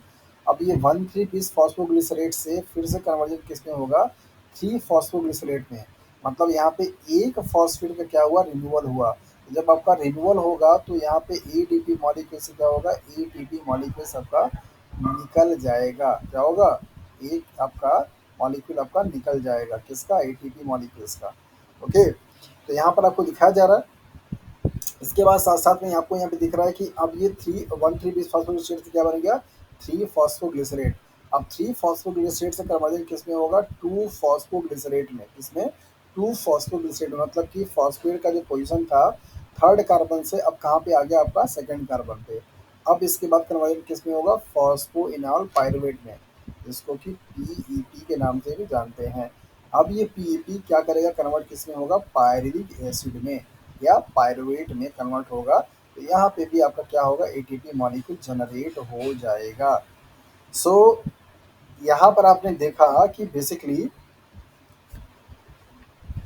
दो ये फेज है जहाँ पे आपका क्या हो रहा है, that is the ATP molecules लग रहा है।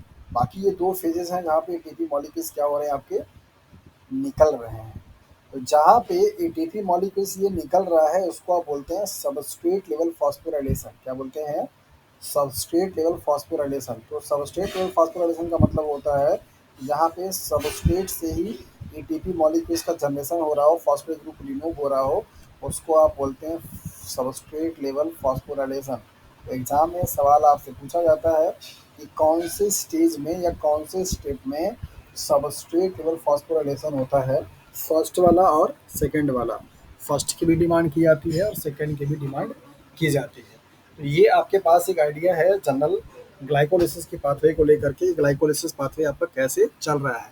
तो आपने यहाँ पे देखा कि ग्लाइकोलिसिस बेसिकली एक 10 स्टेप का प्रोसेस है जो कि सेल के साइटोप्लाज्म में चलता है, और ये पाथवे चूंकि आपका नॉन साइक्लिक होता है, दैट मीन्स रिवर्जन नहीं होता है यहाँ पे, दैट इज वाई आप इसको पाथवे के नाम से जानते हैं। और ये सारे सेल्स में क्या होता है, कॉमन होता है। ओके।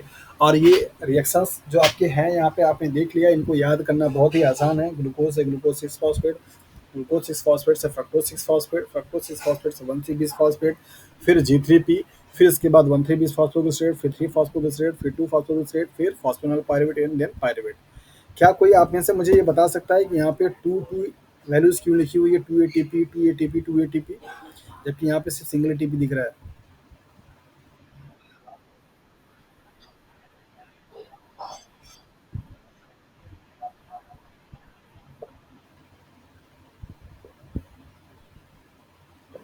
Very good. मतलब यहाँ पे ये हुआ कि यहाँ तक की प्रोसेस में सारे आपके 6 कार्बन कंपाउंड थे। ये भी, ये भी और ये भी। लेकिन जैसे ही आपका G3P बना और ये ढाप बना, ये तीन आपके 3-3 कंपाउंड के होंगे। तो ये दोनों मॉलिक्यूल्स आपके क्या हो रहे हैं, साइकिल में जा रहे होंगे। दैट इज़ व्हाई यहाँ पे प्रोसेस आपको 2 की फॉर्म में दिखाई दे रहा है। ओके?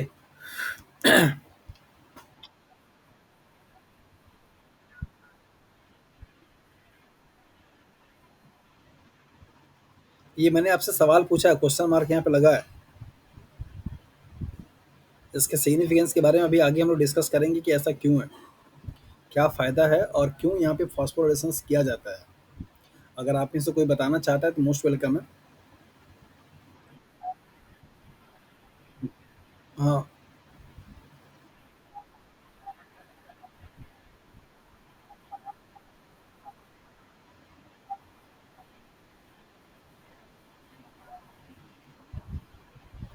Very good. और कोई?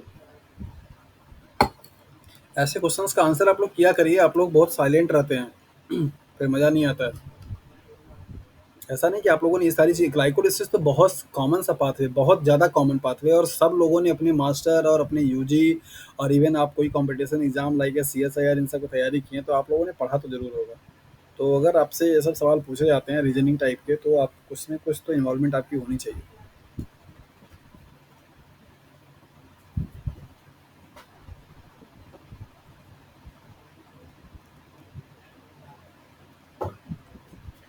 बताइए भाई, ऐसे कैसे काम चलेगा?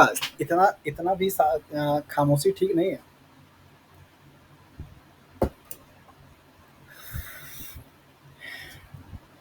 तो मतलब क्या मुझे अब किसी का नाम लेके बुलाना पड़ेगा कि आप बताइए कौन कौन जुड़ा है, पहले मैं ये देख लूँ। अमित हैं, अनामिका हैं, दास, दीपाली, ज्योति, प्रियंका, रितु, सतीश। सतीश आज लेट से ज्वाइन किए हैं, दीपाली भी।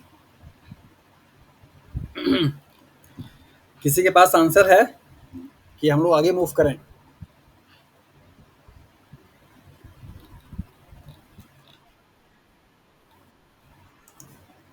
अच्छा, मतलब 4 लोग क्लास को लीव करके जा चुके हैं, मतलब आई थिंक उनका टाइम ओवर हो चुका है।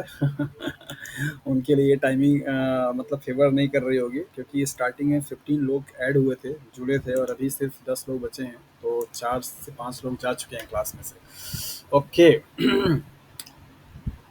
सो पहले मुझे आप ये बताइए कि ग्लाइकोलिसिस को लेकर के आपके माइंड में अभी जो कॉन्सेप्ट मैंने आपको बताया वो समझ में आया सब? पक्का?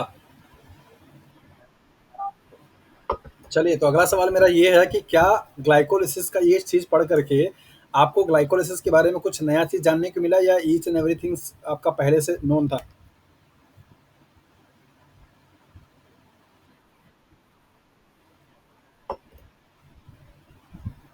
ओके, और कुछ?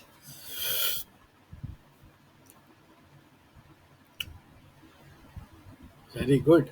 मतलब कि सारी इन्फॉर्मेशन आपको पहले से थी, मतलब आप पहले से जानते थे। चलिए,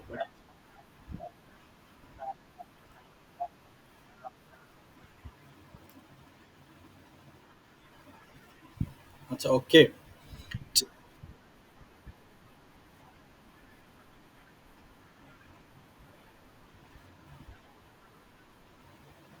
नहीं, सवाल मेरा ये था रितु कि अभी ग्लाइकोलिसिस के बारे में इतनी इन्फॉर्मेशन आपको दी गई, तो क्या कुछ इन्फॉर्मेशन आपके माइंड में न्यू ऐड हुई है, या सब कुछ पहले से ही पढ़ी हुई मतलब जानकारी थी?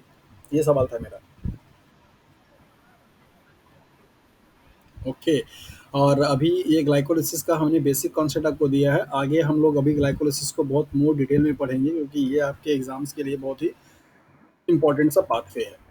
ओके, तो यहाँ पर आपको दिखाया जा रहा है प्रिपरेटरी फेज का पहला स्टेप, जिसमें कि आपको रिएक्शंस दिखाए जा रहे हैं। ग्लूकोज के मॉलिक्यूल्स के 6 कार्बन पे कैसे फॉस्फेट ग्रुप का क्या हो रहा है, यहाँ पे एडिशन हो रहा है।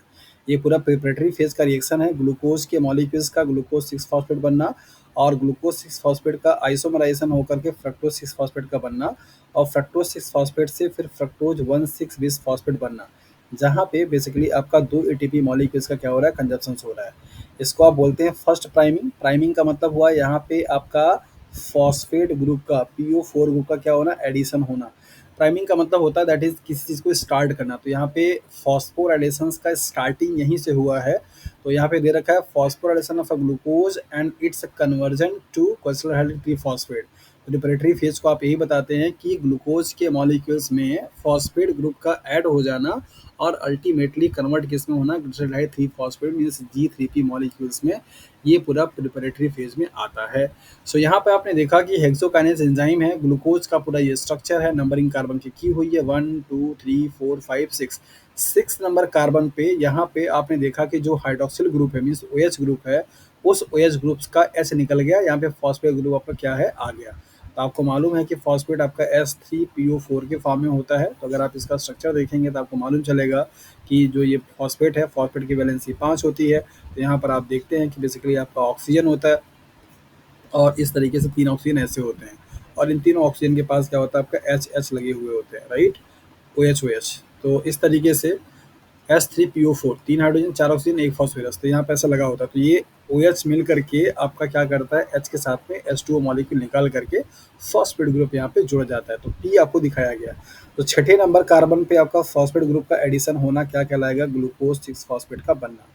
अब ये ग्लूकोज बेसिकली क्या है, एल्डिहाइड ग्रुप कंटेनिंग है। इसका कन्वर्जन किस में होना, कीटोन ग्रुप में। अभी तक ये रिंग आपका क्या था, 6 मेंबर्ड था, और ये रिंग कैसा है, 5 मेंबर्ड रिंग है, राइट। तो यहाँ पर आप देखिए पहला नंबर का कार्बन आपका बाहर आ गया, छठवें नंबर का कार्बन भी आपका बाहर आ गया, जबकि यहाँ पे आपने देखा सिर्फ 6 नंबर कार्बन आपका रिंग के बाहर था।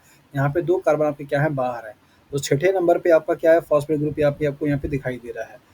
अब आपका यहाँ पे सेकंड प्राइमरी होगा, मतलब सेकंड एटीपी मॉलिक्यूल्स कंज्यूम होकर के फॉस्फेट ग्रुप का क्या होगा, एडिशन होगा। तो यहाँ पे फॉस्फोफ्रक्टोकाइनेज 1 आता है, और यहाँ पे फ्रक्टोज 6 फॉस्फेट से फ्रक्टोज 1,6 बिस फॉस्फेट बन जाएगा।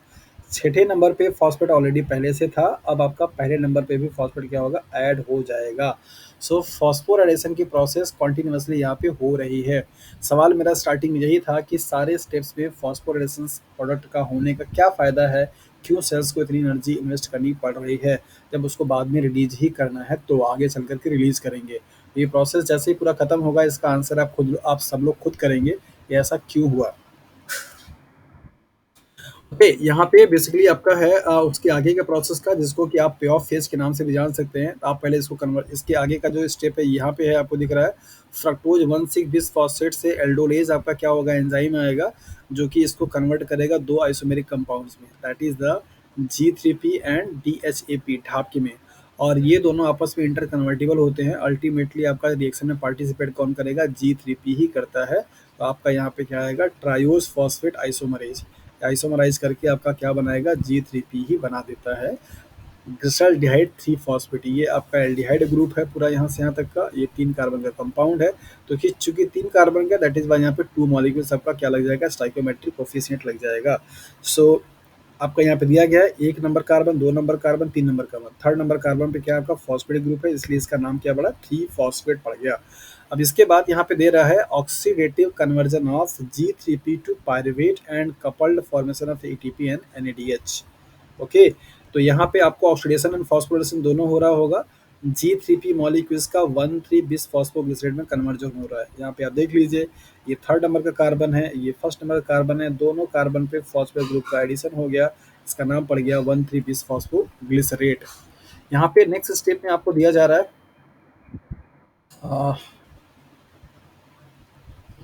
ओके, यहाँ पे दे रहा है आपको कि G3P का मीन्स 1,3 बिस फॉस्फोग्लिसरेट से आपका कन्वर्जन किस में होगा, 3 फॉस्फोग्लिसरेट में।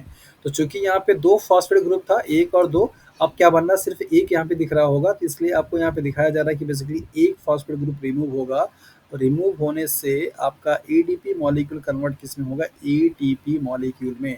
चूंकि यहाँ पे सबस्ट्रेट ही सोर्स है किसका, फॉस्फेट के डोनर का, दैट इज वाई इसको आप सबस्ट्रेट लेवल फॉस्फोराइलेशन के नाम से जानते हैं। वेरी वेरी इंपॉर्टेंट पॉइंट है। ग्लाइकोलाइसिस के कौन से स्टेप्स में फर्स्ट एटीपी का फॉर्मेशन होता है या आपका सबस्ट्रेट लेवल फॉस्फोराइलेशन का रिएक्शन होता है, तो आप याद रखिएगा 1,3 फॉस्फोग्लिसरेट से 3 फॉस्फोग्लिसरेट का बनना, ये आपका स्टेप्स है जहाँ पे फर्स्ट एटीपी का सिंथेसिस हो रही है और फर्स्ट सबस्ट्रेट लेवल का फॉस्फोराइलेशन हो रहा है। ये बात को आप ध्यान दीजिए क्योंकि ये रिएक्शंस आपसे पूछे जाते हैं। 1,3-बीपीजी से 3,पीपीजी बनना, 3 फॉस्फोग्लिसरेट का बनना, राइट। इसके बाद यहाँ पे 3 फॉस्फोग्लिसरेट का क्या हो रहा है, कन्वर्जन हो रहा है 2 फॉस्फोग्लिसरेट में, थर्ड नंबर वाले कार्बन से आपका कहाँ पे आ रहा है, सेकंड नंबर कार्बन पे, और फिर उसके बाद फॉस्फोनिल पायरुवेट बन जा रहा है। ये आपका कंपाउंड, और फॉस्फोनिल पायरुवेट का क्या बनेगा, that is a pyruvic acid बनेगा। इसको आप सेकेंड सबस्ट्रेट और फॉस्फोराइलेशन बोलते हैं या सेकेंड एटीपी का फॉर्मेशन के नाम से जानते हैं। सो चूंकि यहाँ पे 2 एटीपी मॉलिक्यूल्स, यहाँ पे 2 एटीपी मॉलिक्यूल, तो टोटल एटीपी अभी कितनी बनी, 4, और प्रिपरेटरी फेज में जो लगा हुआ था कितना था, दैट इज द 2 एटीपी, तो -2 हो जाएगा। सो नेट अगेन बेसिकली कितना होगा, that is the 2 ATP molecules होगा। सो इस चीज़ को आप अच्छे से ध्यान दीजिएगा। टोटल एटीपी फॉर्म्ड कितनी होगी, 4, 2 एटीपी मॉलिक्यूल्स क्या होगा, कंज्यूम हो जाएगा कहाँ पे, प्रिपरेटरी फेज में, तो नेट अगेन किसका बचेगा, 2। तो 2 एटीपी मॉलिक्यूल्स का क्या होगा, फॉर्मेशन होगा, मतलब फायदा होगा एक ग्लाइकोलिसिस पाथवे को चलने पे। नेक्स्ट है इंपॉर्टेंस ऑफ फॉस्फोराइलेटेड इंटरमीडिएट्स। जो सवाल मैंने आपसे पूछा था कि क्यों सारे कंपाउंड्स का फॉस्फोराइलेशन होना जरूरी है, उसके लिए हम लोग यहाँ पे अभी इन पॉइंट से डिस्कस करेंगे। अमित ने एक आंसर दिया था कि सर अगर ग्लूकोज मॉलिक्यूल्स का कन्वर्जन आपका ग्लूकोज 6 फॉस्फेट में हो जाता है, सो ये मॉलिक्यूल्स आपका सेल्स से क्या करेगा, बाहर नहीं निकल पाएगा, क्योंकि ऐसे मॉलिक्यूल्स को फॉस्फेट के लिए जो ट्रांसपोर्टर हैं वो ऐसा सेल्स में प्रेजेंट नहीं है जिससे कि बाहर निकल सके। सो एक बार के फॉस्फोराइलेशन कर देने से इनका सेल्स में बने रहने की प्रोबेबिलिटी क्या होती है, ज़्यादा हो जाती है। ये पॉइंट अमित का काफ़ी सही है और इसी चीज़ को लेकर हम लोग यहाँ पे डिस्कस करेंगे।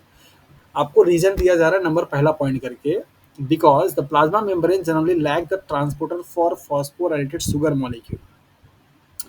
सेल्स का जो मेम्ब्रेन होता है उन मेम्ब्रेन के पास ऐसा कोई ट्रांसपोर्टर नहीं होता जो कि ग्लूकोज मॉलिक्यूल जो कि फॉस्फोराइलेटेड है, मीन्स जीपी के फॉर्म में है, उसको क्या कर सके, ट्रांसपोर्ट कर पाए। The phosphorylated glycolytic intermediate can not leave the cell after the initial phosphorylations. No further energy is necessary to retain the phosphorylated intermediate in the cells despite the large differences in the intracellular and extracellular concentration. आपको जवाब यहाँ पे दिया जा रहा है कि पहले ही स्टेप में थोड़ा सा अमाउंट ऑफ एनर्जी खर्च करके उसको क्या किया गया, फॉस्फोराइलेटेड कर दिया गया, और ऐसा कर देने से हुआ क्या कि अब वो मॉलिक्यूल आपका सेल्स के बाहर नहीं जा पाएगा, बजाय इस चीज़ को कि आपका इस वाले कंपाउंड का कंसंट्रेशन यहाँ पे कम हो, यहाँ पे हो सकता है ज़्यादा हो, या यहाँ पे ज़्यादा हो, यहाँ पे कम हो। तो जनरली किसी भी मॉलिक्यूल्स का जो ट्रांसपोर्टेशन होता है वो कंसंट्रेशन ग्रेडियंट के बेसिस पे हो जाता है। लेकिन चूंकि सेल्स के सरफेस पे कोई ऐसा ट्रांसपोर्टर नहीं है जो कि ग्लूकोज मॉलिक्यूल्स के फॉस्फोराइलेटेड पोर्शंस को या फॉस्फोराइलेटेड ग्लूकोज मॉलिक्यूल्स को क्या कर सके, ट्रांसपोर्ट कर पाए, दैट इज़ वाई उसका सेल्स में बने रहना बहुत आसान होता है। जबकि अगर ये फॉस्फोराइलेशन नहीं किया जाता तो उसके लिए उस मॉलिक्यूल्स का सेल्स में बनाए रखने के लिए हमेशा ज़रूरत क्या होती कि यहाँ पे आउटसाइड में कंसंट्रेशन उसका ज़्यादा होना पड़ता, तब जाकर के वो हमेशा इनसाइड में बना रहता। अगर जैसे ही यहाँ पे इनसाइड में कंसंट्रेशन ज़्यादा होता तो तुरंत का तुरंत बाहर जाना शुरू कर देता, और उसके लिए फिर से सेल्स को एटीपी खर्च करनी पड़ती। तो इनिशियली एक एटीपी मॉलिक्यूल्स को खर्च करके सेल ने अपनी एनर्जी को सेव किया, और उससे वो निश्चिंत हो गया कि कंसंट्रेशन ग्रेडियंट चाहे जो भी कुछ हो जाए, डिफरेंसेस चाहे जो भी हो, अब वो आपका फॉस्फोराइलेटेड मॉलिक्यूल्स सेल्स के बाहर नहीं जा पाएगा। दैट इज़ वाई ग्लूकोज के ग्लाइकोलिसिस के पाथवे में सारे मॉलिक्यूल्स में आप देखेंगे फॉस्फेट का एडिशन दिखता नजर आएगा आपको। ओके, सो पहला रीजन आपके पास ये हुआ। दूसरा पॉइंट आपको क्या बता रहा है, Phosphoryl groups are essential component in the enzymatic conversion of a metabolic energy. आपने देखा है कि जितने भी लगभग लगभग एंजाइम होते हैं जो कि एनर्जी बनाते हैं मतलब एटीपी को बनाते हैं, वो सभी आपके काइनेस टाइप के होते हैं, मतलब फॉस्फेट ग्रुप को ट्रांसफर करने वाले होते हैं। सो एक इसेंशियल ग्रुप माना जाता है उन सारे एंजाइम्स के लिए जो सारे एंजाइम्स आपके एटीपी को क्या करते हैं, बनाते हैं। Energy release the breakdown of a phosphoanhydride bond such as those in the ATP is partly conserved in the formation of a phosphate ester such as the glucose 6 phosphate. High energy phosphate compounds found in glycolysis like as 1,3-bisphosphoglycerate and phosphoenol pyruvate donate phosphoryl group to the ADP to form ATP molecules. ये phosphoryl group का फायदा ये भी है कि ये phosphoryl group basically उन सारे एंजाइम्स के लिए एक इम्पॉर्टेंट कंपोनेंट माने जाते हैं जो कि आपका मेटाबॉलिक जहाँ पे एटीपी की सिंथेसिस हो रही है वहाँ पे इन्वॉल्व होते हैं, और इन फॉस्फोरिल ग्रुप का ही ट्रांसफर करके सबस्ट्रेट मॉलिक्यूल्स से आपका एटीपी क्या की जाती है, जनरेट कराई जाती है। तो बेसिकली ये एटीपी जनरेशन में फॉस्फेट के डोनर के रूप में भी क्या करते हैं, काम करते हैं।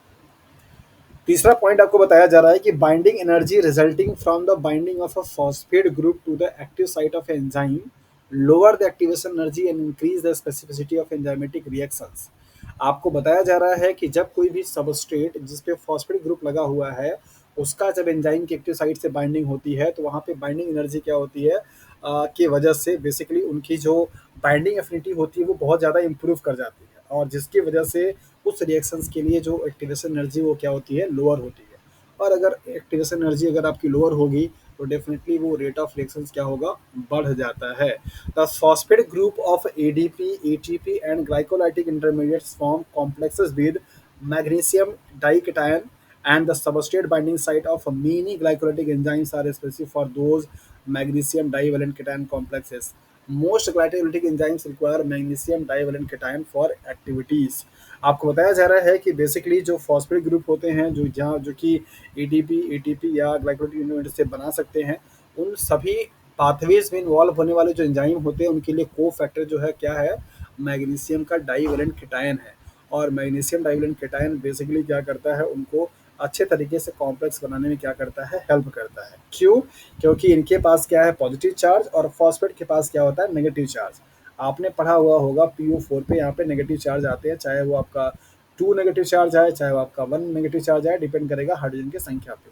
मोनोफॉस्फेट होगा तो 1 और डाइफॉस्फेट होगा तो 2, इस तरीके से आपका चार्जेज आते हैं। तो ये मैग्नीशियम जो कि पॉजिटिव केटायन है वो फॉस्फेट ग्रुप से बाइंड करने में क्या करता है, हेल्प करता है। सो देयर आर 3 पॉइंट्स जो कि आपको बताता है कि Y phosphorated compounds are there in the process of glycolysis and what are the significance of phosphorylated intermediate compounds of glycolysis pathway. सो इन तीनों पॉइंट को आप समझिए, इन तीनों पॉइंट को अच्छे तरीके से आप रिलेट कीजिए और उनको लैंग्वेज में लिखने की कोशिश कीजिए। अगर आप ये भी लैंग्वेज लिखेंगे तो कोई गुनाह नहीं है, आपको मार्क्स बहुत प्रॉपर तरीके से मिलेगा। सो आपने जाना कि ग्लाइकोलिसिस की पाथवे में क्यों ज़रूरी है सारे इंटरमीडिएट मॉलिक्यूल्स का फॉस्फोराइलेशंस का होना। ओके,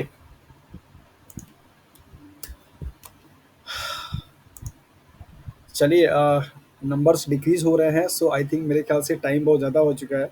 सो बाकी सारी चीज़ें जो होंगी वो हम लोग क्या करेंगे, कल की क्लास में कंटिन्यू करेंगे। अभी देख रहे हैं संख्या भी कम हो गई, अभी 8 लोग बचे हुए हैं, मुझे लेकर के 7 लोग बचे हैं। सो बेसिकली अब क्या करेंगे, हम लोग कल की क्लास में इसको कंटिन्यू करेंगे।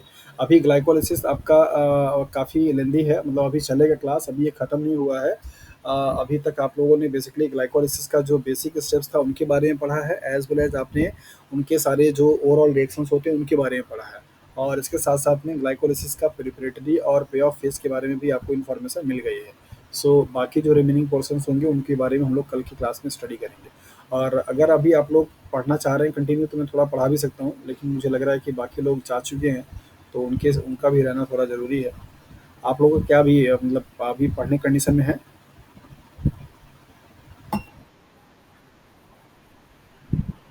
नहीं नहीं, रिपीट वहाँ से नहीं करेंगे, रिपीट जहाँ तक पढ़ा दिए उसके बाद से कराएंगे, ऐसा नहीं कि स्टार्टिंग से रिपीट करेंगे, इतना टाइम नहीं है। मतलब आप लोगों के पास भी और मेरे पास तो कतई नहीं है। तो एक बार जो चीज़ हो गया तो वो चीज़ हो गया। चलिए अभी आई थिंक 2 घंटे से ज़्यादा की क्लास हो गई है, 9 बजे से हम लोग क्लास में जुड़े हुए हैं और कोशिश कीजिएगा कल से टाइम से जुड़ने के लिए आप लोग 9 बजे से ही क्लास का टाइमिंग होपफुली रखा जाएगा और अगर ऐसा कुछ रहेगा डेविएशन के साइड में से होगा तो उसकी इन्फॉर्मेशन पहले ही हम आपको दे देंगे। बट अभी आप मान के चलिए क्लासेस का टाइमिंग अब 9 बजे ही रखा जाएगा ताकि आप मैक्सिमम 11 बजे तक आप फ्री हो जाइए। क्योंकि बहुत सारे लोगों का मैसेज और कॉल आया था 4-5 लोगों का कि सर उनको मॉर्निंग में कहीं स्कूल में पढ़ाने जाना होता है या कहीं उनको जल्दी सुबह निकलना होता है तो रात के 11:30 बजे तक और पौने 12 बजे तक उनके लिए जगना मतलब पॉसिबल नहीं हो पाता है। ओके।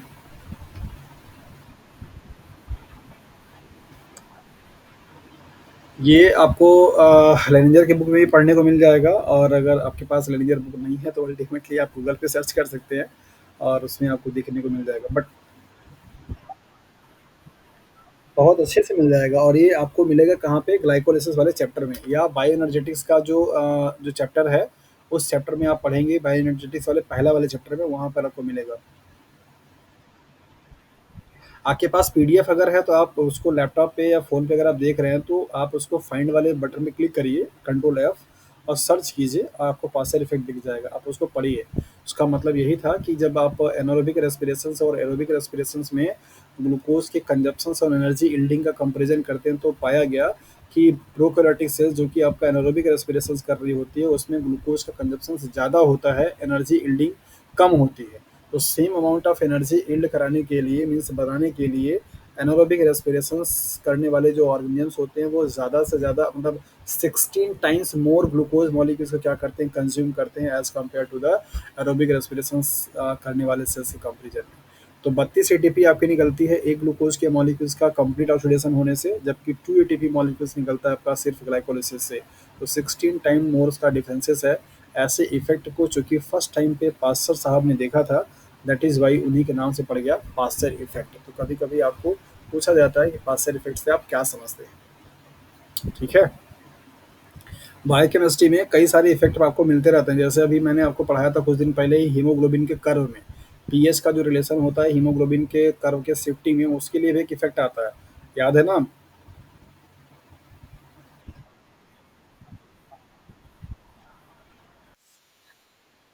तो कभी कभी आपके ना एमसीक्यूज वाले जो क्वेश्चंस होते हैं उनमें डायरेक्टली यही दे देता है कि आप इस इफेक्ट से क्या समझते हैं, क्या किस किस्म का संबंध है। तो देखिए सवाल का कोई लिमिट नहीं है, मतलब आपसे क्वेश्चंस कहीं से भी बना करके पूछा जा सकता है ना। और जहाँ जहाँ से क्वेश्चंस बनने की पॉसिबिलिटी होती है तो उस टॉपिक को पढ़ाने के टाइम पे मैं आपको बता देता हूँ कि आपको ये वाले पॉइंट पे ध्यान देना होगा। अब आप कितना ध्यान दे रहे हैं ये काफ़ी हद तक आप पे डिपेंड करता है और नोट्स जो आप बना रहे हैं उस पर आपने किन चीज़ों को मार्क किया हुआ है, क्योंकि अल्टीमेटली आपके जो टॉपिक्स हैं वो यहीं सबसे सवाल आएंगे। अब इन्हीं सारी चीज़ों को अगर आपको पढ़ाने के बावजूद भी अगर आप उससे क्वेश्चन सॉल्व नहीं कर पा रहे हैं सो डेफिनेटली आपके हैंड से प्रॉब्लम है, हमारे हैंड से नहीं। एकदम क्लियर है। तो अपनी अपनी तरफ से आप चीज़ों को ऐसे प्रॉब्लमेटिक बना के मत रखिए। कोशिश कीजिए कि जो लेक्चर आपका खत्म हो जाता है उससे आपकी प्रॉब्लम मैक्सिमम सॉल्व हो जानी चाहिए। 2 4 6 क्वेश्चन नहीं आता दैट इज़ ओके, लेकिन अब ऐसा भी ना हो कि ग्लाइकोलिसिस में यहाँ पे पढ़ा भी दूँ और ग्लाइकोलिसिस से आप क्वेश्चन सॉल्व करें तो आपका 90% क्वेश्चन सॉल्व ही ना हो पाए, ऐसा पॉसिबल नहीं है, ऐसा हो ही नहीं सकता। अगर मैं आपको कंप्लीट ग्लाइकोलिसिस पढ़ा दूँ और आप चाहे सीएसआईआर का लेकर आएँ, चाहे मेडिकल क्वेश्चन से लेकर के आएँ, चाहे आईसीएमआर का लेकर के आएँ, दुनिया का कोई भी कॉम्पिटिशन एग्जाम लेकर के आइए, उसमें 80 से 90% क्वेश्चन आपके सॉल्व हो जाएंगे मेरे पढ़ाए हुए लेक्चर से और कंटेंट से। अगर नहीं होता है तो कहीं ना कहीं आपके समझने में फेर है। ठीक है जी। अल्टीमेटली सिर्फ एक बात बोलना चाहेंगे आप सभी लोगों को, ज़्यादा लोग तो जुड़े नहीं हैं, 7 से 8 लोग जुड़े हुए हैं। अ, आपको डेफिनेटली आपको अपने करियर के लिए मेहनत करना है और मुझे अपनी टीचिंग प्रोफेशन के लिए मेहनत करना है, लेकिन ईमानदारी से आपको बता दें कि आप लोगों को इतना सारा कंटेंट प्रोवाइड करने के लिए ना बहुत मेहनत करनी पड़ती है। सो बस सिर्फ आप लोगों से सिर्फ एक चीज़ की एक्सपेक्टेशंस है, उसको आप इस तरीके से मत देखिएगा। मेरी उम्मीद सिर्फ इतनी है कि जितनी मेहनत मैं करता हूँ आपको ये सारी चीज़ प्रोवाइड करने के लिए, वो चीज़ को आप सार्थक बनाइए, मतलब आप उसको सीख करके जिस मोटिव से हमसे आप जुड़े हुए वो मोटिव में आप सक्सेस हो जाइए और आप अच्छे से सीख जाइए कि एक्चुअली में ये सब सारी चीज़ें क्या होती हैं। इन फ्यूचर अगर आप भी कहीं टीचिंग करेंगे या फिर अपने कोई और काम करेंगे तो ये सारे जो कॉन्सेप्ट है ना आपको वहाँ पे अच्छे तरीके से यूज़ कर पाएँ आप।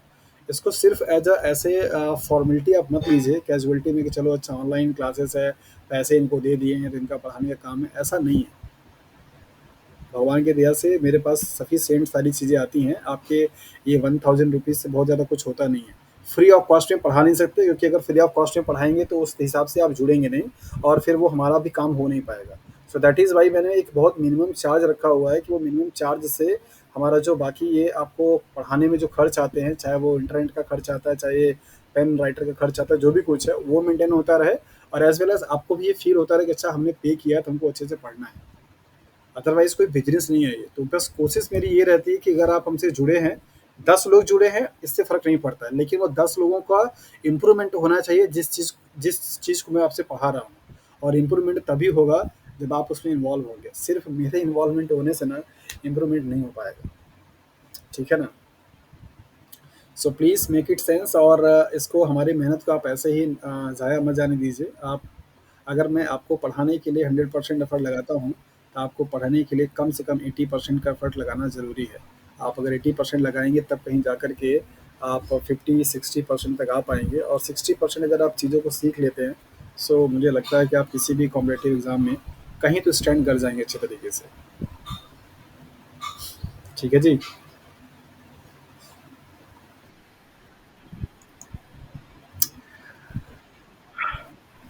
आई नो कि ये सारी चीज़ें आप लोगों को मालूम है। अभी आप लोग 11-12 के बच्चे नहीं हैं, जिनको कि मुझे डेली बेसिस पे समझाना पड़ता है। मैं नहीं भी बोलूँगा तो भी आप ये सारी चीज़ें जानते हैं।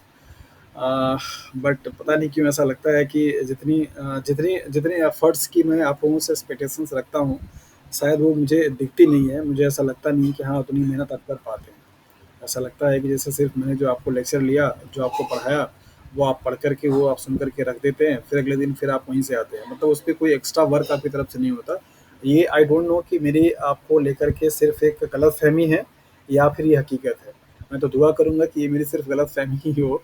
मुझे अपने आप पे गलत होने में बहुत खुशी होगी अगर मैं ऐसा गलत सोच रहा हूँ तो।